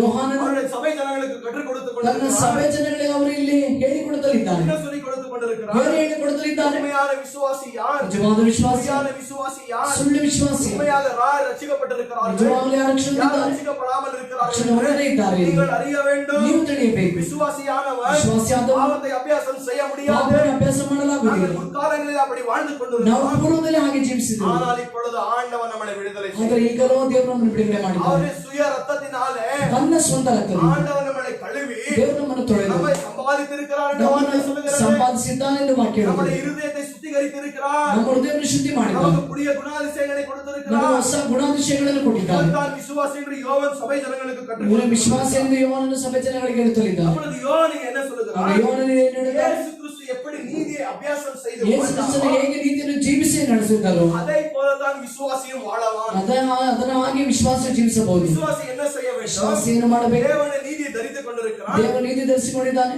அந்த நீதியை என்ன செய்ய ಆ வேண்டும்? ನೀತಿ ಏನು ಮಾಡಬೇಕು? வாழ்க்கை நடைமுறையில ನಾನು நீங்கள் கொண்டு வர ಅದನ್ನು ನಮ್ಮ வேண்டும். ಜೀವಿತಗಳಲ್ಲಿ ನಾವು ಅದನ್ನು ಕಾರ್ಯರೂಪದಲ್ಲಿ ಕೊಂಡು ಬರಬೇಕು. வாழ்க்கையில ನಾನು நீங்கள் அதை காண்பிக்க வேண்டும் ನಾವು என்று ನಮ್ಮ ಜೀವಿತಗಳಲ್ಲಿ ಅದನ್ನು ತೋರಿಸಬೇಕೆಂದು தேவனுடைய வார்த்தை சொல்லுகிறது. ದೇವರ ವಾಕ್ಯ ಹೇಳುತ್ತದೆ. ஏனென்றால் ಯಾಕೆಂದರೆ இப்பொழுது நான் நீங்களும் தேவனுடைய குணாதிசயங்களை பெற்றுக் ಈಗ ನಾವು ನೀವು ದೇವರ ಗುಣಾತಿಶಯಗಳನ್ನು ಹೊಂದಿಕೊಂಡಿದ್ದೇವೆ. அவருடைய குணாதிசயங்கள் பெற்றுக் கொண்டிருக்கிற ಅವರ ஜனங்கள் ಗುಣಾತಿಶಯಗಳನ್ನು ಹೊಂದಿದ ಜನರು பிசாசை போல வாழ முடியும். ಪಿಶಾಚಿಯಾಗಿ ಜೀವಿಸಲು ಸಾಧ್ಯವಿಲ್ಲ. பிசாசு எப்படி ஆண்டவருக்கு விரோதமாய் பாவம் செய்து கொண்டே இருக்கிறானோ, ಪಿಶಾಚಿ ಹೇಗೆ ದೇವರಿಗೆ ವಿರುದ್ಧವಾಗಿ ಪಾಪ ಮಾಡುತ್ತಲೇ ಇದ್ದಾನೆ, அதே போலவே நான் நீங்கள் வாழ முடியுமா? ಅದರ ಹಾಗೆ ನಾನು ನೀವು ಜೀವಿಸಲು ಸಾಧ್ಯವ? ஒரு விசுவாசியானவர் ಒಂದು ವಿಶ್ವಾಸಿಯಾದವನು ஆண்டவர் எப்படி இருக்கிறாரோ ದೇವರು ಹೇಗೆ ಇದ್ದಾನೆ அவரை போலவே இருப்பார். ಅವರ ಹಾಗೆ ಇರುತ್ತಾನೆ. அவன் நீதியை அபியாசம் செய்கிற மனுஷனாக ಅವರ இருப்பான். ನೀತಿಯನ್ನು ಅಭ್ಯಾಸ ಮಾಡುವ ಮನುಷ್ಯನಾಗಿದ್ದಾನೆ. வாழ்க்கையில பாவம் குறைந்து விடும், ಜೀವಿತಗಳಲ್ಲಿ ಪಾಪವು ಕೊರತೆ ಆಗುತ್ತದೆ, நீதி பெருகிவிடும். ನೀತಿ ಹೆಚ್ಚುತ್ತದೆ. ஆனால் அவிசுவாசிகளுக்கு ಅವರ ಅವಿಶ್ವಾಸಿಗಳಿಗೆ தேவனுடைய நீதி இல்லாமல் ದೇವರ ನೀತಿ ಇಲ್ಲದೆ அநீதியை செய்து கொண்டிருக்கிறார்கள். ಅನೀತಿಯನ್ನು ಮಾಡುತ್ತಲಿದ್ದಾನೆ. அவன் விசுவாசி யார்? ವಿಶ್ವಾಸಿಯಾಗಿ நீதியை செய்கிறவன் விசுவாசி, ನೀತಿಯನ್ನು ಮಾಡುವನು ವಿಶ್ವಾಸ, அநீதியை செய்கிறவன் அவிசுவாசி. ಅನೀತಿ ಮಾಡುವನು ವಿಶ್ವಾಸ. நான் நீங்களும் இப்படி இன்றைக்கு எப்படி இருக்கிறோம்? ನಾವು ನೀವು ಇಂದು ಹೇಗೆ ಇದ್ದೇವೆ? நமக்குள்ளாக தேவனுடைய நீதி இருக்கிறதா? ನಮಗೆ ದೇವರ ನೀತಿ ಇದೆಯಾ? அந்த நீதியை அபியாசம் செய்து ಆ ನೀತಿ ಅಭ್ಯಾಸ ಮಾಡುತ್ತಲಿದ್ದೇವೆ? நான் நீங்கள் சோதித்து பார்க்க ಇನ್ನು வேண்டும். ನಾವು ನೀವು ಶೋಧಿಸಿ ನೋಡಬೇಕು. எதற்கென்றால் ಯಾಕೆಂದರೆ இப்பொழுது நான் நீங்கள் ஆண்டவருடைய குடும்பத்திற்கு ಈಗ சேர்ந்தவர்கள், ನಾನು ನೀವು ದೇವರ ಕುಟುಂಬಕ್ಕೆ ಸೇರಿದವರು, நான் நீங்கள் ராஜ்யத்தின் பிள்ளைகளாக ನಾನು இருக்கிறோம். ಅದರ ರಾಜ್ಯದ ಮಕ್ಕಳಾಗಿದ್ದೇವೆ. நரகத்தின் பிள்ளைகளாக வாழக்கூடாது. ನರಕದ ಮಕ್ಕಳಾಗಿ ಜೀವಿಸಬಹುದು. நான் நீங்கள் ராஜ்யத்தின் பிள்ளைகளாக ನಾವು வாழ ನೀವು ರಾಜ್ಯದ ಮಕ್ಕಳಾಗಿ ಜೀವಿಸಬಹುದು. அப்பொழுது 8வது வசனத்திலே யோவான் இப்படியாக ಇದರ சொல்லுகிறார், ಪಕ್ಷದಲ್ಲಿ ಯೋಹಾನನು ಹೀಗೆ ಹೇಳುತ್ತಾನೆ, யார் பாவத்தை அபியாசம் செய்கிறானோ ಯಾರು ಪಾಪಗಳನ್ನು ಮಾಡುತ್ತಾರೋ அவன் பிசாசினாலே ಅವನು உண்டாயிருக்கிறான். ಪಿಶಾಚಿಯ ಮೂಲಕ ಉಂಟಾಗಿದ್ದಾನೆ. யார் பாவங்களை செய்து ಯಾರು ಪಾಪಗಳನ್ನು ಮಾಡಿ பாவத்திலிருந்து விடுதலை இல்லாமல் ಪಾಪದಿಂದ இருக்கிறானோ, ಬಿಡುಗಡೆ ಇಲ್ಲದೆ ಇದ್ದಾರೋ யோவான் என்ன சொல்லுகிறார்? ಯೋಹಾನನು ಹೇಳುತ್ತಾನೆ, இவன் பிசாசினாலே உண்டாயிருக்கிறான். ಇವನು ಪಿಶಾಚಿಯಿಂದ ಉಂಟಾಗಿದ್ದಾನೆ. யாருக்குள்ளாக பாவம் பெருகிறதோ, ಯಾರಿಗೆ ಪಾಪ ಹೆಚ್ಚುತ್ತದೋ, யார் பாவங்களில் நிலை நின்று ಯಾರು கொண்டிருக்கிறாரோ, ಪಾಪದೊಳಗೆ ನೆಲೆಯಾಗಿ ನಿಂತಿದ್ದಾರೋ இவர்கள் யாராக இருக்கிறார்கள்? இருக்கிறார்கள் ಅವರು ಯಾರಾಗಿದ್ದಾರೆ? பிசாசினுடைய பிள்ளைகளாக ಸೈತಾನನ இருக்கிறார்கள் ಮಕ್ಕಳಾಗಿದ್ದಾರೆ. ஆனால் இந்த வார்த்தையில் இப்படியாக சொல்லுகிறார் ವಾಕ್ಯದಲ್ಲಿ ಹೀಗೆ ಹೇಳುತ್ತದೆ, பிசாசானவன் ಪಿಶಾಚಿಯಾದವನು ஆதியிலிருந்து பாவம் செய்து கொண்டிருக்கிறான் ಆದಿಯಿಂದಲೇ ಅವನು ಪಾಪ ಮಾಡುತ್ತಲಿದ್ದಾನೆ. யார் பாவங்களில் நிலைநிற்கிறார்களோ ಯಾರು ಪಾಪದೊಳಗೆ ನೆಲೆಯಾಗಿರುತ್ತಾರೋ அவர்கள் யார் என்றால் ಇವರುಗಳು ಯಾರಿದ್ದಾರೆ? பிசாசினுடைய பிள்ளைகள் ಸೈತಾನನ ಮಕ್ಕಳು. இவர்கள் சபைக்கு வந்தாலும் ಅವರು ಸಭೆಗೆ ಬಂದು ஆண்டவருடைய நாமத்தை வாயிலிருந்து உச்சரித்தாலும் ದೇವರ ಒಂದು ನಾಮವನ್ನು ಬಾಯಿಂದ ಉಚ್ಚರಿಸಿದರು. இவர்கள் ஆண்டவரை அறியாமல் இருக்கிறார்கள் ಇವರುಗಳು ದೇವರು ತಿಳಿಯದೇ ಇದ್ದಾರೆ ಎಂದು ವಾಕ್ಯ ಹೇಳುತ್ತದೆ. யோவானுக்கு என்ன சொல்லுகிறார்? ಆಗ ಯೋಹಾನನು ಏನು ಹೇಳುತ್ತಾನೆ? ಮನುಷ್ಯ ಕುಮಾರನು பிசாசினுடைய கிரியைகள் அழிக்கவே ಸೈತಾನನ ಕೆಲಸಗಳನ್ನು ಲಯ ಮಾಡುವುದಕ್ಕೋಸ್ಕರ அவர் தேவகுமாரனாய் வெளிப்பட்டார். ಆತ ದೇವರ ಕುಮಾರನಾಗಿ ಲೋಕಕ್ಕೆ ಪ್ರತ್ಯಕ್ಷನಾದನು. இயேசு எதற்காக இந்த உலகத்தில் பிறந்து ಯೇಸು ಯಾತಕ್ಕಾಗಿ ಲೋಕದಲ್ಲಿ ಹುಟ್ಟಿ, எதற்காக வாழ்ந்து ಯಾತಕ್ಕಾಗಿ ಜೀವಿಸಿ, எதற்காக மரித்து ಯಾತಕ್ಕಾಗಿ ಮರಣ ಹೊಂದಿ, எதற்காக மறுபடியும் மரணத்திலிருந்து உயிர் தெழுந்து ಯಾತಕ್ಕಾಗಿ ಆತನು ಪುನಃ ಮರಣದಿಂದ ಆತನು ಪುನರುತ್ಥಾನವಾಗಿ, எதற்கென்றால் ಯಾಕೆಂದರೆ பிசாசினுடைய கிரியைகள் அழிக்கும். ಸೈತಾನನ ಕ್ರಿಯೆಗಳನ್ನು ನಾಶ ಮಾಡಬೇಕು. பிசாசினுடைய கிரியைகள் என்ன? ಸೈತಾನನ ಕಾರ್ಯಗಳೇನು? பாவம். ಪಾಪ. நானும் நீங்களும் பிசாசுடைய பிள்ளைகளாக இருக்கிறோம். ನಾವು ಸೈತಾನನ ಮಕ್ಕಳಾಗಿದ್ದೇವೆ, இல்லாவிட்டால் ஆண்டவருடைய பிள்ளைகளாக ಇಲ್ಲ இருக்கிறோம். ದೇವರ ಮಕ್ಕಳಾಗಿದ್ದೇವೆ. ஆண்டவருடைய பிள்ளைகளுக்கும் பிசாசுடைய பிள்ளைகளுக்கும் அநேக விதமான வித்தியாசம். ದೇವರ ಮಕ್ಕಳಿಗೂ ಸೈತಾನನ ಮಕ್ಕಳಿಗೂ ಅನೇಕ ವ್ಯತ್ಯಾಸಗಳು. பாவங்களிலே நிலை நின்று பாவங்களிலே வாழுகிறவர்கள் ಪಾಪದಲ್ಲಿ ನೆಲೆಯಾಗಿ ನಿಂತು ಪಾಪದಲ್ಲಿ ಜೀವಿಸುವವರು பிசாசின் பிள்ளைகள். ಪಿಶಾಚಿಯ ಮಕ್ಕಳು. உண்மையான விசுவாசிகள் யார்? ನಿಜವಾದ ವಿಶ್ವಾಸಿಗಳು கிறிஸ்துவை ಯಾರು? போல வாழ்ந்து ಕ್ರಿಸ್ತನ ಹಾಗೆ ಜೀವಿಸಿ கிறிஸ்துவினுடைய குணாதிசயங்களை தரித்து ಕ್ರಿಸ್ತನ கொண்டிருக்கிறவர்கள் ಗುಣಾತಿಶಯಗಳನ್ನು ಧರಿಸಿರುವವರೇ தேவனுடைய பிள்ளைகள் என்ற வார்த்தை ದೇವರ சொல்லுகிறது. ಮಕ್ಕಳೆಂದು ವಾಕ್ಯ ಹೇಳುತ್ತದೆ. இந்த வார்த்தையில் என்ன இருக்கிறது? ವಾಕ್ಯದಲ್ಲಿ ಏನಿದೆ? இயேசு எதற்காக இந்த உலகத்தில் ಯೇಸು வெளிப்பட்டார்? ಯಾತಕ್ಕಾಗಿ ಲೋಕದಲ್ಲಿ ಪ್ರಕಟವಾದ? பிசாசின் கிரியைகளை அழிக்கும்படி. ಸೈತಾನನ ಕಾರ್ಯಗಳನ್ನು ಲಯ ಮಾಡುವುದು. பிசாசினுடைய கிரியைகள் என்ன? ಸೈತಾನನ ಕಾರ್ಯ ಏನು? பாவம். ಪಾಪ. பிசாசுடைய வெப்பன் என்ன? ஆயுதம் என்ன? ಸೈತಾನನ ಆಯುಧ ಏನು? பாவம். ಪಾಪ.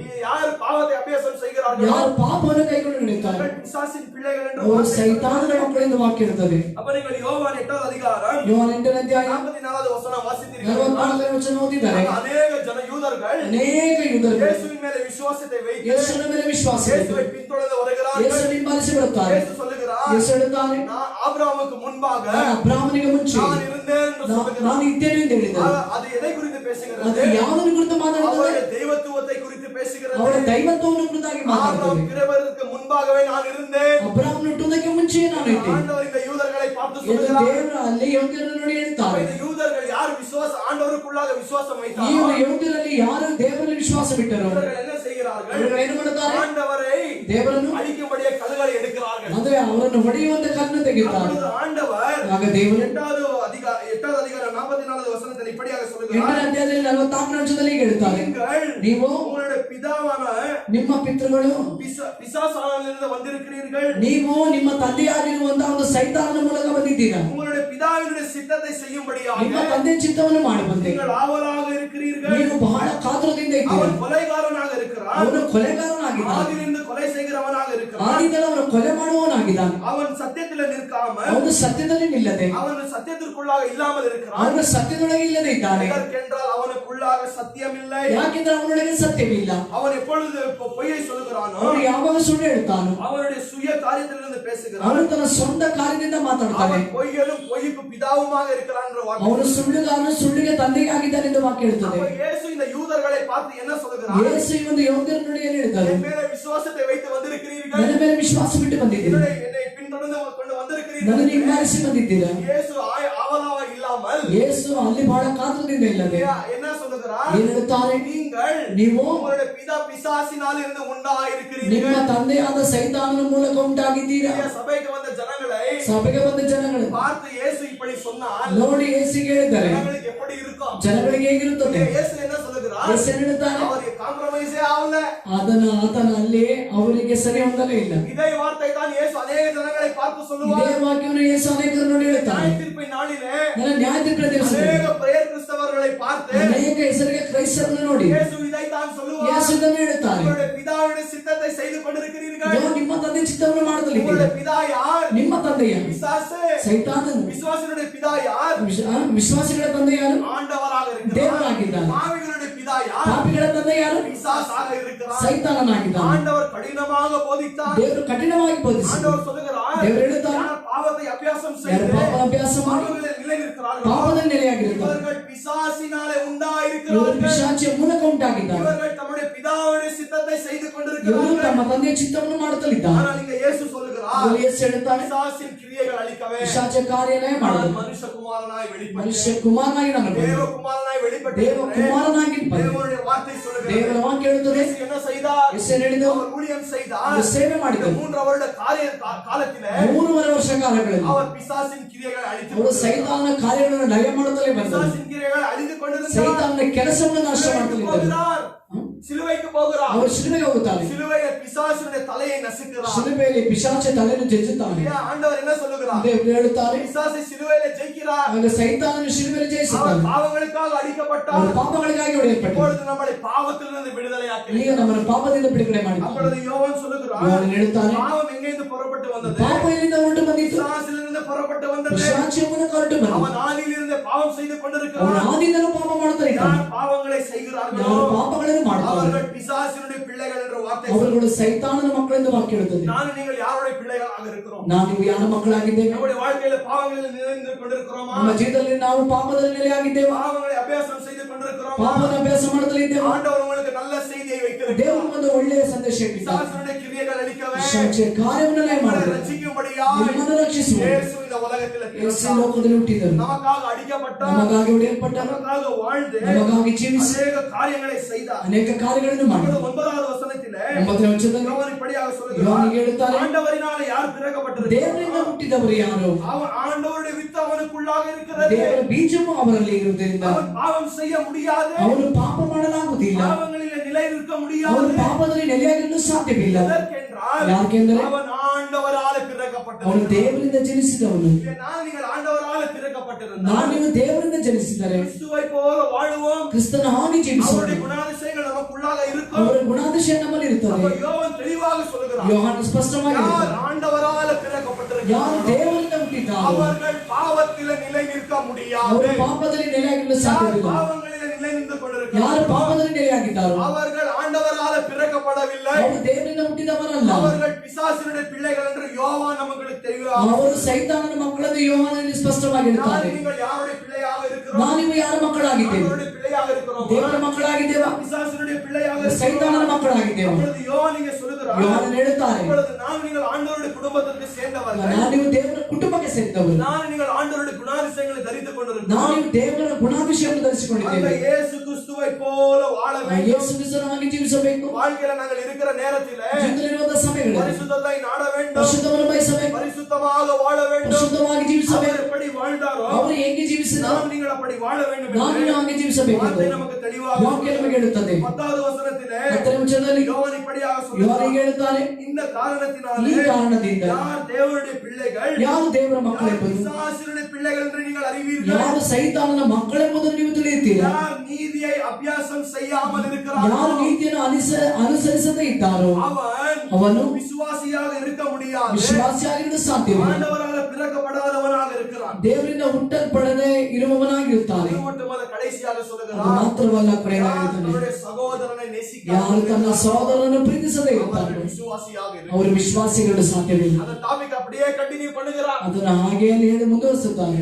என்ன கோபம் கொள்வது ಕೋಪಗೊಳ್ಳುವುದು கொலைக்கு சமம் என்ற வார்த்தை சொல்லுகிறது ಕೊಲೆಗೆ ಸಮ ಎಂದು. அப்ப உண்மையான விசுவாசி யார் ನಿಜವಾದ ವಿಶ್ವಾಸಿ பாவங்களில் நிலை நிற்காமல் ಪಾಪದಲ್ಲಿ ನೆಲೆಯಾಗಿದೆ, தேவனுடைய நீதியை அபியாசம் ದೇವರ ನೀತಿಯನ್ನು ಅಭ್ಯಾಸ ಮಾಡಿ பரிசுத்தத்தை நாடி ಪರಿಶುದ್ಧವನ್ನು ಬಯಸಿ பரிசுத்தமாய் வாழ்ந்து ಪರಿಶುದ್ಧವಾಗಿ ಜೀವಿಸಿ அவருடைய சகோதரனை ಅವರ ಸಹೋದರನನ್ನು நேசிக்கக்கூடிய மனுஷனாக இருக்கிறான் ಪ್ರೀತಿಸುವಂತ ಮನುಷ್ಯನಾಗಿರುತ್ತಾನೆ. அவன் தான் விசுவாசி ಅವನೇ ವಿಶ್ವಾಸಿ. விசுவாசி வேற விசுவாசியை வெறுக்க கூடாது ಒಂದು ವಿಶ್ವಾಸಿ ಬೇರೆ ವಿಶ್ವಾಸಿಯನ್ನು ನಿರಾಕರಿಸಬಾರದು, விசுவாசியை மட்டும் இல்ல வேற எந்த ஜனங்களையும் வெறுக்க கூடாது ಯಾರನ್ನು ನಿರಾಕರಿಸಬಾರದು. ஏனென்றால் நான் நீங்கள் ஆண்டவருடைய பிள்ளைகளாக ಯಾಕೆಂದ್ರೆ இருக்கிறோம் ನಾವು ದೇವರ நமக்கு ಮಕ್ಕಳಾಗಿದ್ದೇವೆ. யார் என்ன கெடுதல் செய்தாலும் ಏನೇ ಕೆಟ್ಟದ್ದು என்ன ಮಾಡಿದ್ರು, காரியங்கள் ಏನೇ செய்தாலும் ಕಾರ್ಯ ಮಾಡಿದ್ರು அவர்களை நேசிக்க வேண்டும் என்று ಅವರನ್ನು வார்த்தை ಪ್ರೀತಿಸಬೇಕೆಂದು ವಾಕ್ಯ ಹೇಳುತ್ತದೆ. அவன் தான் உண்மையான விசுவாசி ಅವನು ನಿಜವಾದ ವಿಶ್ವಾಸ. அப்ப யோவான் இங்க தெளிவாக ಯೋಹಾನನು சொல்கிறார் ಹೇಳುತ್ತಾರೆ, இன்னார் தேவனுடைய பிள்ளைகள் ಈ ಯಾರು ದೇವರ ಮಕ್ಕಳು, இன்னார் பிசாசுடைய பிள்ளைகள் என்று நீங்கள் அறிவீர்கள் ಯಾರು ಸೈತಾನನ ಮಕ್ಕಳೆಂದು ನೀವು ತಿಳಿಯುತ್ತೀರಾ? யார் நீதியை அபியாசம் செய்யாமல் ಯಾರು ನೀತಿಯನ್ನು இருக்கிறார்களோ, ಅಭ್ಯಾಸ ಮಾಡದೇ ಇದ್ದಾರೋ அவர்கள் ஆண்டவரால் ಅವರು பிறக்கப்படவில்லை ದೇವರಿಂದ ಹುಟ್ಟಿದವರಲ್ಲ. யார் நீதியை அபியாசம் ಯಾರು செய்கிறார்களோ ನೀತಿಯನ್ನು ಅಭ್ಯಾಸ ಮಾಡುತ್ತಾರೆ அவர் தேவனினால் ಅವರು பிறக்கப்பட்டவர் ದೇವರಿಂದ ಹುಟ್ಟಿದವರು ಎಂದು தேவனுடைய வார்த்தை ದೇವರ சொல்லுகிறது ವಾಕ್ಯ ಹೇಳುತ್ತದೆ. தேவனுடைய நீதி செய்வதென்றால் என்ன ದೇವರ ನೀತಿ ಮಾಡುವುದೆಂದರೆ தேவனுடைய வார்த்தைகளை அறிந்து ದೇವರ ವಾಕ್ಯ அவருடைய பிரமாணங்களுக்கு கீழ்ப்பட்டு ಅವರ ಪ್ರಮಾಣಕ್ಕೆ ವಿಧೇಯರಾಗಿ அவருடைய சித்தத்தை செய்வது ಅವರ தான் ಚಿತ್ತವನ್ನು ಮಾಡುವುದು தேவனுடைய நீதி ದೇವರ ನೀತಿ. தேவனுடைய நீதி என்னவென்று நீங்கள் கேட்கலாம் ದೇವರ ನೀತಿ ಎಂದು ನೀವು ಕೇಳಬಹುದು.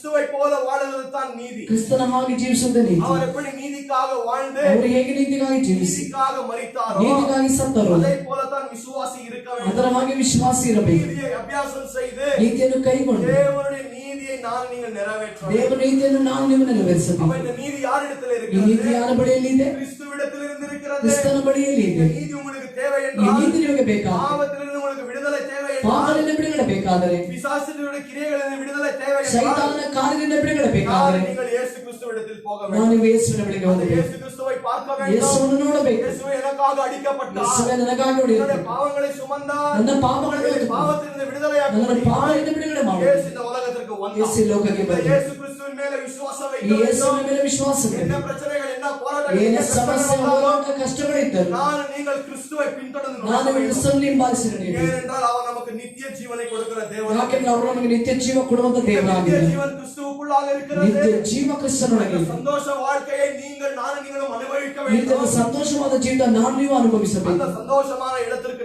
நீங்கள் ಸಂತೋಷವಾದ ಸ್ಥಳಕ್ಕೆ ನಾವು ಪ್ರವೇಶ ಮಾಡಬೇಕು. அதற்காக நீங்கள் இப்பொழுது என்ன செய்ய ಅದಕ್ಕಾಗಿ வேண்டும்? ನಾನು ನಿಮಗೆ ಏನು ಮಾಡಬೇಕು? இடத்திலே வந்து ಕ್ರಿಸ್ತನ ಬಳಿಗೆ ಬಾ. பாவத்திலிருந்து விடுதலை பெற்று ಪಾಪದಿಂದ ಬಿಡುಗಡೆ ಮಾಡು. அவருடைய நீதியை அபியாசம் ಅವರ செய்து ನೀತಿಯನ್ನು ಅಭ್ಯಾಸ ಮಾಡು. பரிசுத்தமாய் வாழ்ந்து ಪರಿಶುದ್ಧವಾಗಿ ಜೀವಿಸಿ அவருடைய நீதியை நிறைவேற்ற ಅವರ வேண்டும். ನೀತಿಯನ್ನು ನೆರವೇರಿಸಬೇಕು. இதுதான் உண்மையான கிறிஸ்தவன். ಅವರು ನಿಜವಾದ ಕ್ರೈಸ್ತರು. இதுதான் யோவான் ಇದೇ சொல்லுகிறார். ಯೋಹಾನ ಹೇಳ್ತಾನೆ. கிறிஸ்தவன் பாவத்தில் நிலைநிற்க ಕ್ರಿಸ್ತನ முடியாது. ಪಾಪದಲ್ಲಿ ಆಗುವುದಿಲ್ಲ. ஏனென்றால் அவன் ஆண்டவருடைய வித்து அவனுக்குள்ளாக ಯಾಕೆಂದ್ರೆ ದೇವರ ಬೀಜ ಅವನಲ್ಲಿ ಇದೆ. இப்பொழுது யாருடைய வித்து நமக்குள்ளாக ಈಗ ಯಾರ இருக்கிறது? ಬೀಜ ನಮ್ಮಲ್ಲಿ ಇದೆ? நீங்கள் உண்மையான விசுவாசிகளாக ನೀವು இருந்தால் ನಿಜವಾದ ವಿಶ್ವಾಸಿಗಳಾಗಿ தேவனுடைய வித்து நமக்குள்ளாக இருக்கிறது. ದೇವರ ಬೀಜ ನಮ್ಮಲ್ಲಿ ಇದೆ. நீங்கள் ಅವಿಶ್ವಾಸಿகளாக ನೀವು இருந்தால் ಅವಿಶ್ವಾಸಿಗಳಾಗಿದ್ದರೆ பிசாசுடைய வித்து உங்களுக்குள்ளாக ಪಿಶಾಚಿಯ இருக்கிறது. ಬೀಜ ನಿಮ್ಮಲ್ಲಿ ಇರುತ್ತದೆ. இல்லை, எந்த வித்தை நாங்கள் விதைக்கிறோமோ ಯಾವ ಬೀಜವನ್ನು ಬಿತ್ತುತ್ತೇವೋ அதுதான் என்ன செய்யும்? ಅದೇನು ಮಾಡುತ್ತದೆ? வாழ்க்கையில பெருகும். ಅದು ಬೆಳೆಯುತ್ತದೆ. பிசாசுடைய வித்து இருந்தால் ಪಿಶಾಚಿಯ ಬೀಜವಿದ್ದರೆ பாவம் பெருகும். ಪಾಪ ಹೆಚ್ಚುತ್ತದೆ. தேவனுடைய வித்து ದೇವರ இருந்தால் ಬೀಜವಿದ್ದರೆ தேவனுடைய நீதி பெருகும். ದೇವರ ನೀತಿ ಹೆಚ್ಚುತ್ತದೆ. நமக்குள்ளாக இன்றைக்கு என்ன இருக்கிறது? ನಮ್ಮೊಳಗಿಂದು ಏನಿದೆ? காலை வேளையில இயேசு கிறிஸ்துவிடத்தில் வர ಬೆಳಗಿನ வேண்டும். ಬೆಳಗ್ಗೆ ಯೇಸುವಿನ ಬಳಿಗೆ ಬನ್ನಿ. ஆண்டவரே, என்னை ரட்சியும். ದೇವರೇ ನನ್ನನ್ನು ರಕ್ಷಿಸು. பாவியாக இருக்கிறேன். ಪಾಪಿಯಾಗಿದ್ದು மேல மனமிரங்கும். ನನ್ನ ಮೇಲೆ ಮನವರು. உம்முடைய ரட்சணை எனக்கு தேவை. ರಕ್ಷಣೆ ನನಗೆ ಬೇಕು. நான் நீங்கள் ಈಗ கிறிஸ்துவிடத்தில் ನಾವು வந்தால் ಕ್ರಿಸ್ತನ ಬಳಿಗೆ அவர் நம்மை ಬಂದರೆ நேசிக்கிற ಅವರು ನಮ್ಮನ್ನು ಪ್ರೀತಿಸುವ காரணத்தினால் அவர் ಕಾರಣದಿಂದ நமக்கு விடுதலை ಅವರು கொடுக்கிற ನಮಗೆ தேவன். ಬಿಡುಗಡೆ ಕೊಡುತ್ತಾನೆ. ரட்சிப்பை கொடுக்கிற ರಕ್ಷಣೆ தேவன். ಕೊಡುವ ದೇವರಾಗಿದ್ದಾನೆ. நித்திய ஜீவனை கொடுக்கிற ನಿತ್ಯ தேவன். ಜೀವ ಕೊಡುವ நித்திய ದೇವರಾಗಿದ್ದಾನೆ. ஜீவன் கிறிஸ்துவிடத்தில் ನಿತ್ಯ ಜೀವ இருக்கிறது. ಕ್ರಿಸ್ತನ ಬಳಿಯಲ್ಲಿ ಇದೆ. இயேசு கிறிஸ்துவை தேடி ಯೇಸುವನ್ನು ಹುಡುಕಿ அவருக்காக வாழுங்கள். ಅವರಿಗಾಗಿ ಜೀವಿಸಿ அவருடைய நீதியை நீங்கள் அபியாசம் ಅವರ ನೀತಿಯನ್ನು ಅಭ್ಯಾಸ கர்த்தர் ಮಾಡಿ. உங்களை ಕರ್ತ ஆசீர்வதிப்பார். ನಿಮ್ಮನ್ನು ಆಶೀರ್ವದಿಸುತ್ತಾನೆ. ಎಲ್ಲರೂ ಎದ್ದು ನಿಲ್ಲೋಣ. எல்லா தேவனுடைய பந்திக்கு நேராக ಈ தொடருங்கள். ಕರ್ತನ ಪಂಕ್ತಿಗೆ ಹೋಗೋಣ. அவர் காட்டி கொடுக்கப்பட்ட அந்த ராத்திரியில் ಆತನು ತೋರಿಸಿಕೊಟ್ಟಂತ ಆ ರಾತ್ರಿಯಲ್ಲಿ அப்பத்தையும் திராட்சரசத்தையும் ರೊಟ್ಟಿನ ದ್ರಾಕ್ಷಾರಸವನ್ನು அவருடைய சீஷர்களுக்கு கொடுத்தார். ತನ್ನ ಶಿಷ್ಯರಿಗೆ ಕೊಟ್ಟರು. ಇದನ್ನು இதற்காக நாங்கள் செய்ய வேண்டும் என்றால் ಯಾತಕ್ಕಾಗಿ ನಾವು ಮಾಡಬೇಕು? அவரை நினைவு கூறும்படி ಅವರನ್ನು அவர் ನೆನೆಸುವಂತೆ நமக்கு என்ன செய்திருக்கிறார் ಅವರು ನಮಗೆ என்பதை ಏನು ಮಾಡಿದ್ದಾರೆ நினைவு கூர்ந்து ನೆನೆಸಿ இது எங்களே நாங்கள் சோதித்துக் கொள்ளுகிற ನಮ್ಮನ್ನು நேரமாக ನಾವೇ ಶೋಧಿಸಿ ನೋಡುವಂತ ಸಮಯವಾಗಿದೆ. யார் எங்களே நாங்கள் சோதித்துக் கொண்டால் ನಮ್ಮನ್ನು ನಾವೇ ಶೋಧಿಸಿಕೊಂಡರೆ நியாய தீர்ப்பிற்கு ஆளாக மாட்டோம் என்ற வார்த்தை சொல்லுகிறது. ನಮಗೆ ನ್ಯಾಯ ತೀರ್ಪಿಗೆ ಒಳಗಾಗುವುದಿಲ್ಲ ಎಂದು ವಾಕ್ಯ ಹೇಳುತ್ತದೆ. இந்த நேரத்திலே ಈ ಸಮಯದಲ್ಲಿ இயேசு நமக்காக என்ன ಯೇಸು செய்தார் ನಮಗಾಗಿ ಏನು ಮಾಡಿದರು? நினைவு கூர்ந்து ನೆನೆಸಿ பாவங்களை அறிக்கையிட்டு ಪಾಪವನ್ನು ಅರಿಕೆ ಮಾಡಿ ಬಿಟ್ಟು ಬಿಟ್ಟು எல்லா தேவனுடைய பந்தியில ದೇವರ ಪಂಕ್ತಿಯಲ್ಲಿ ಪಾಲ್ಗೊಳ್ಳಿ. ஜெபிக்கலாம்.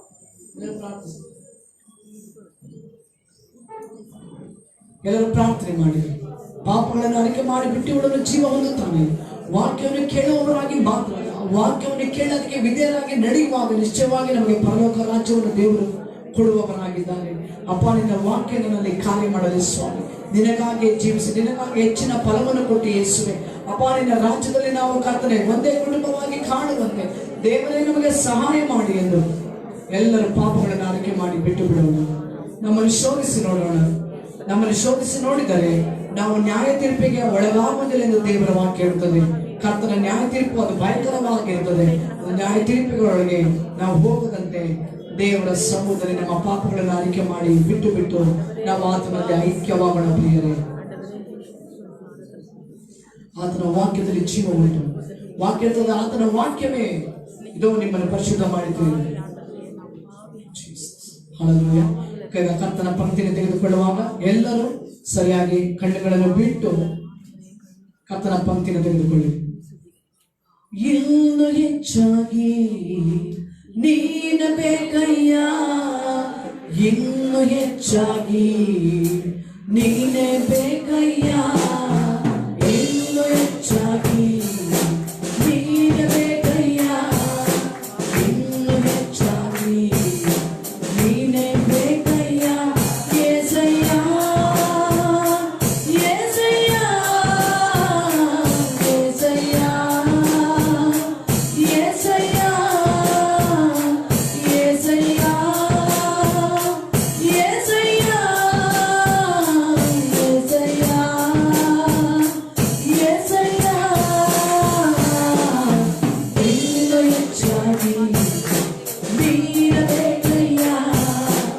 ಇನ್ನೂ ಹೆಚ್ಚಾಗಿ ನೀನೇ ಬೇಕಯ್ಯ. ಜೀವದ ವಾಕ್ಯವು ನಿನ್ನಲ್ಲುಂಟು ದೇವ, ನಿನ್ನನ್ನು ಬಿಟ್ಟು ನಾ ಎಲ್ಲಿಗೆ ಹೋಗಲಿ. ಜೀವದ ವಾಕ್ಯವು ನಿನ್ನಲ್ಲುಂಟು ದೇವ, ನಿನ್ನನ್ನು ಬಿಟ್ಟು ನಾ ಎಲ್ಲಿಗೆ ಹೋಗಲಿ. యేసయ్య యేసయ్య యేసయ్య యేసయ్య యేసయ్య యేసయ్య యేసయ్య ಇನ್ನೂ ಹೆಚ್ಚಾಗಿ ಎಲ್ಲರೂ ನೀಡಬೇಕಯ್ಯ. ಇನ್ನೂ ಹೆಚ್ಚಾಗಿ ನೀನೇ ಬೇಕಯ್ಯ. ಇನ್ನೂ ಹೆಚ್ಚಾಗಿ ನೀನೇ ಬೇಕಯ್ಯ. ಇನ್ನೂ ಹೆಚ್ಚಾಗಿ ನೀನೇ ಬೇಕಯ್ಯ. ನಿನ್ನ ವಾಕ್ಯ ನಮ್ಮಲ್ಲಿ ನೆಲೆಗೊಳ್ಳಲಿ ದೇವ, ನಿನಗಾಗಿ ಹೆಚ್ಚಿನ ಫಲವನ್ನು ಕೊಡುವಂತೆ. ನಿನ್ನ ವಾಕ್ಯ ನಮ್ಮಲ್ಲಿ ನೆಲೆಗೊಳ್ಳಲಿ ದೇವ, ನಿನಗಾಗಿ ಹೆಚ್ಚಿನ ಫಲವನ್ನು ಕೊಡುವಂತೆ. యేసయ్య యేసయ్య యేసయ్య యేసయ్య యేసయ్య యేసయ్య యేసయ్య యేసయ్య ಇನ್ನೂ ಹೆಚ್ಚಾಗಿ ನೀನೇ ಬೇಕಯ್ಯ. ಇನ್ನೂ ಹೆಚ್ಚಾಗಿ ನೀನೇ ಬೇಕಯ್ಯ. ಇನ್ನೂ ಹೆಚ್ಚಾಗಿ ನೀನೇ ಬೇಕಯ್ಯ. ಇನ್ನೂ ಹೆಚ್ಚಾಗಿ ನೀನೇ ಬೇಕಯ್ಯ.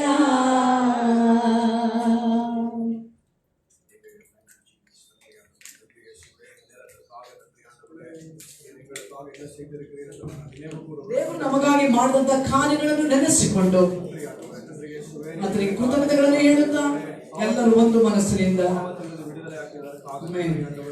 ராஜத்தை கொடுத்ததற்காக நன்றி ஆண்டவரே. அப்பாவை நினைவு கூட நாங்கள் இதை செய்கிறோம் ஆண்டவரே. அப்பா இயேசுவே, முற்றாக நாங்கள் புசிக்கும் போது ಇದನ್ನು ಎಲ್ಲರೂ ಒಂದಾಗಿ ಕುಡಿ. ಆತನ ರೊಟ್ಟಿಯನ್ನು ತೆಗೆದು ತಿನ್ನುವಂತೆ அதற்காக நன்றி ஆண்டவரே. ಎಲ್ಲರೂ ಒಂದು ಮನಸ್ಸಿನಿಂದ ಆತನ ರೊಟ್ಟಿಯನ್ನು, ಎಲ್ಲ ஒன்றாக தேவனுடைய அப்பத்தை எடுத்து ದೇವರ ಕೊಟ್ಟಂತಹ ರೊಟ್ಟಿಯನ್ನು ಎಲ್ಲರೂ ಒಂದಾಗಿ புசிக்கிறோம்.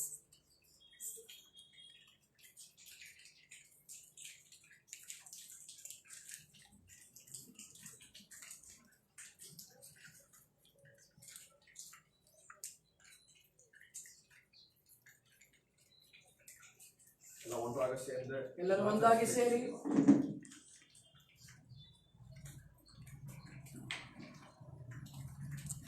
ಎಲ್ಲರೂ ಆತನಿಗೆ ಕೃತಜ್ಞತೆಗಳನ್ನು ಸಲ್ಲಿಸೋಣ. நன்றி ஆண்டவரே. நன்றி இயேசுவே. ಎಷ್ಟೋ ಜನರಿಗೆ ಒಂದು ಭಾಗ್ಯವನ್ನು ಆತನ ಕರ್ತನ ಪಂಕ್ತಿಯಲ್ಲಿ ಪಾಲ್ಗೊಳ್ಳುವಂತೆ ಆತನು ಕೊಟ್ಟಂತ ದಯೆಗಾಗಿ ಆತನಿಗೆ ಕೃತಜ್ಞತೆಗಳನ್ನು ಸಲ್ಲಿಸೋಣ. Thank you.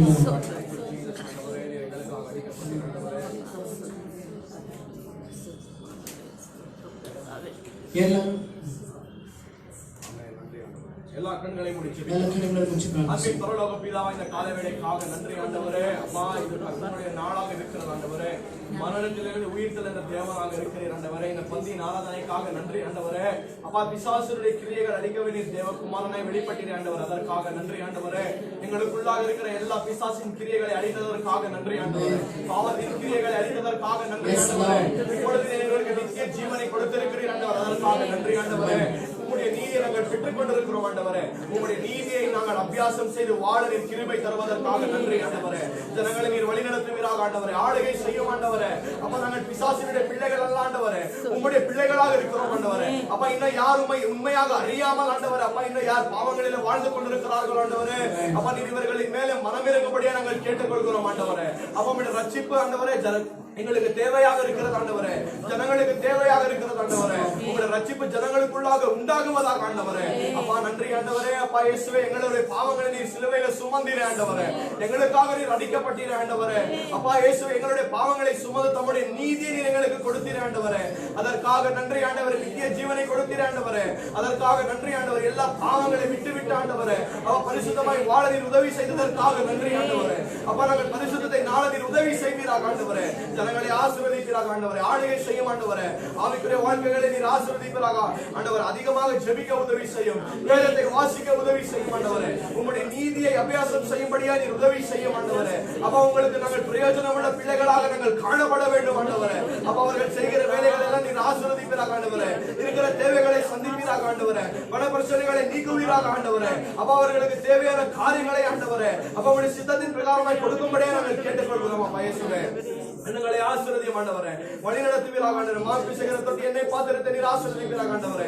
தசம பாகங்களை காணிக்கைகளை நீர் ஆசீர்வதியும் ஆண்டவரே. அப்பா உம்முடைய பணங்களை ஆண்டவரே உமக்கே செலுத்துகிறார்கள் ஆண்டவரே. அப்பா அவர்களுக்கு இருக்கிற தேவைகளை நீர் பார்த்துக் கொள்ளும் ஆண்டவரே. அப்பா இந்த டிசம்பர் மாதமாக இருக்கிறது ஆண்டவரே. அப்பா இயேசுவே, ஜனங்களுக்கு இருக்கிற எல்லா தேவைகளையும் நீர் சந்திப்பீராக ஆண்டவரே. அப்ப தேவையான காரியங்களை நீர் கொடுக்கும்படியா நாங்கள் கேட்டுக்கொள்கிறோம் ஆண்டவரே.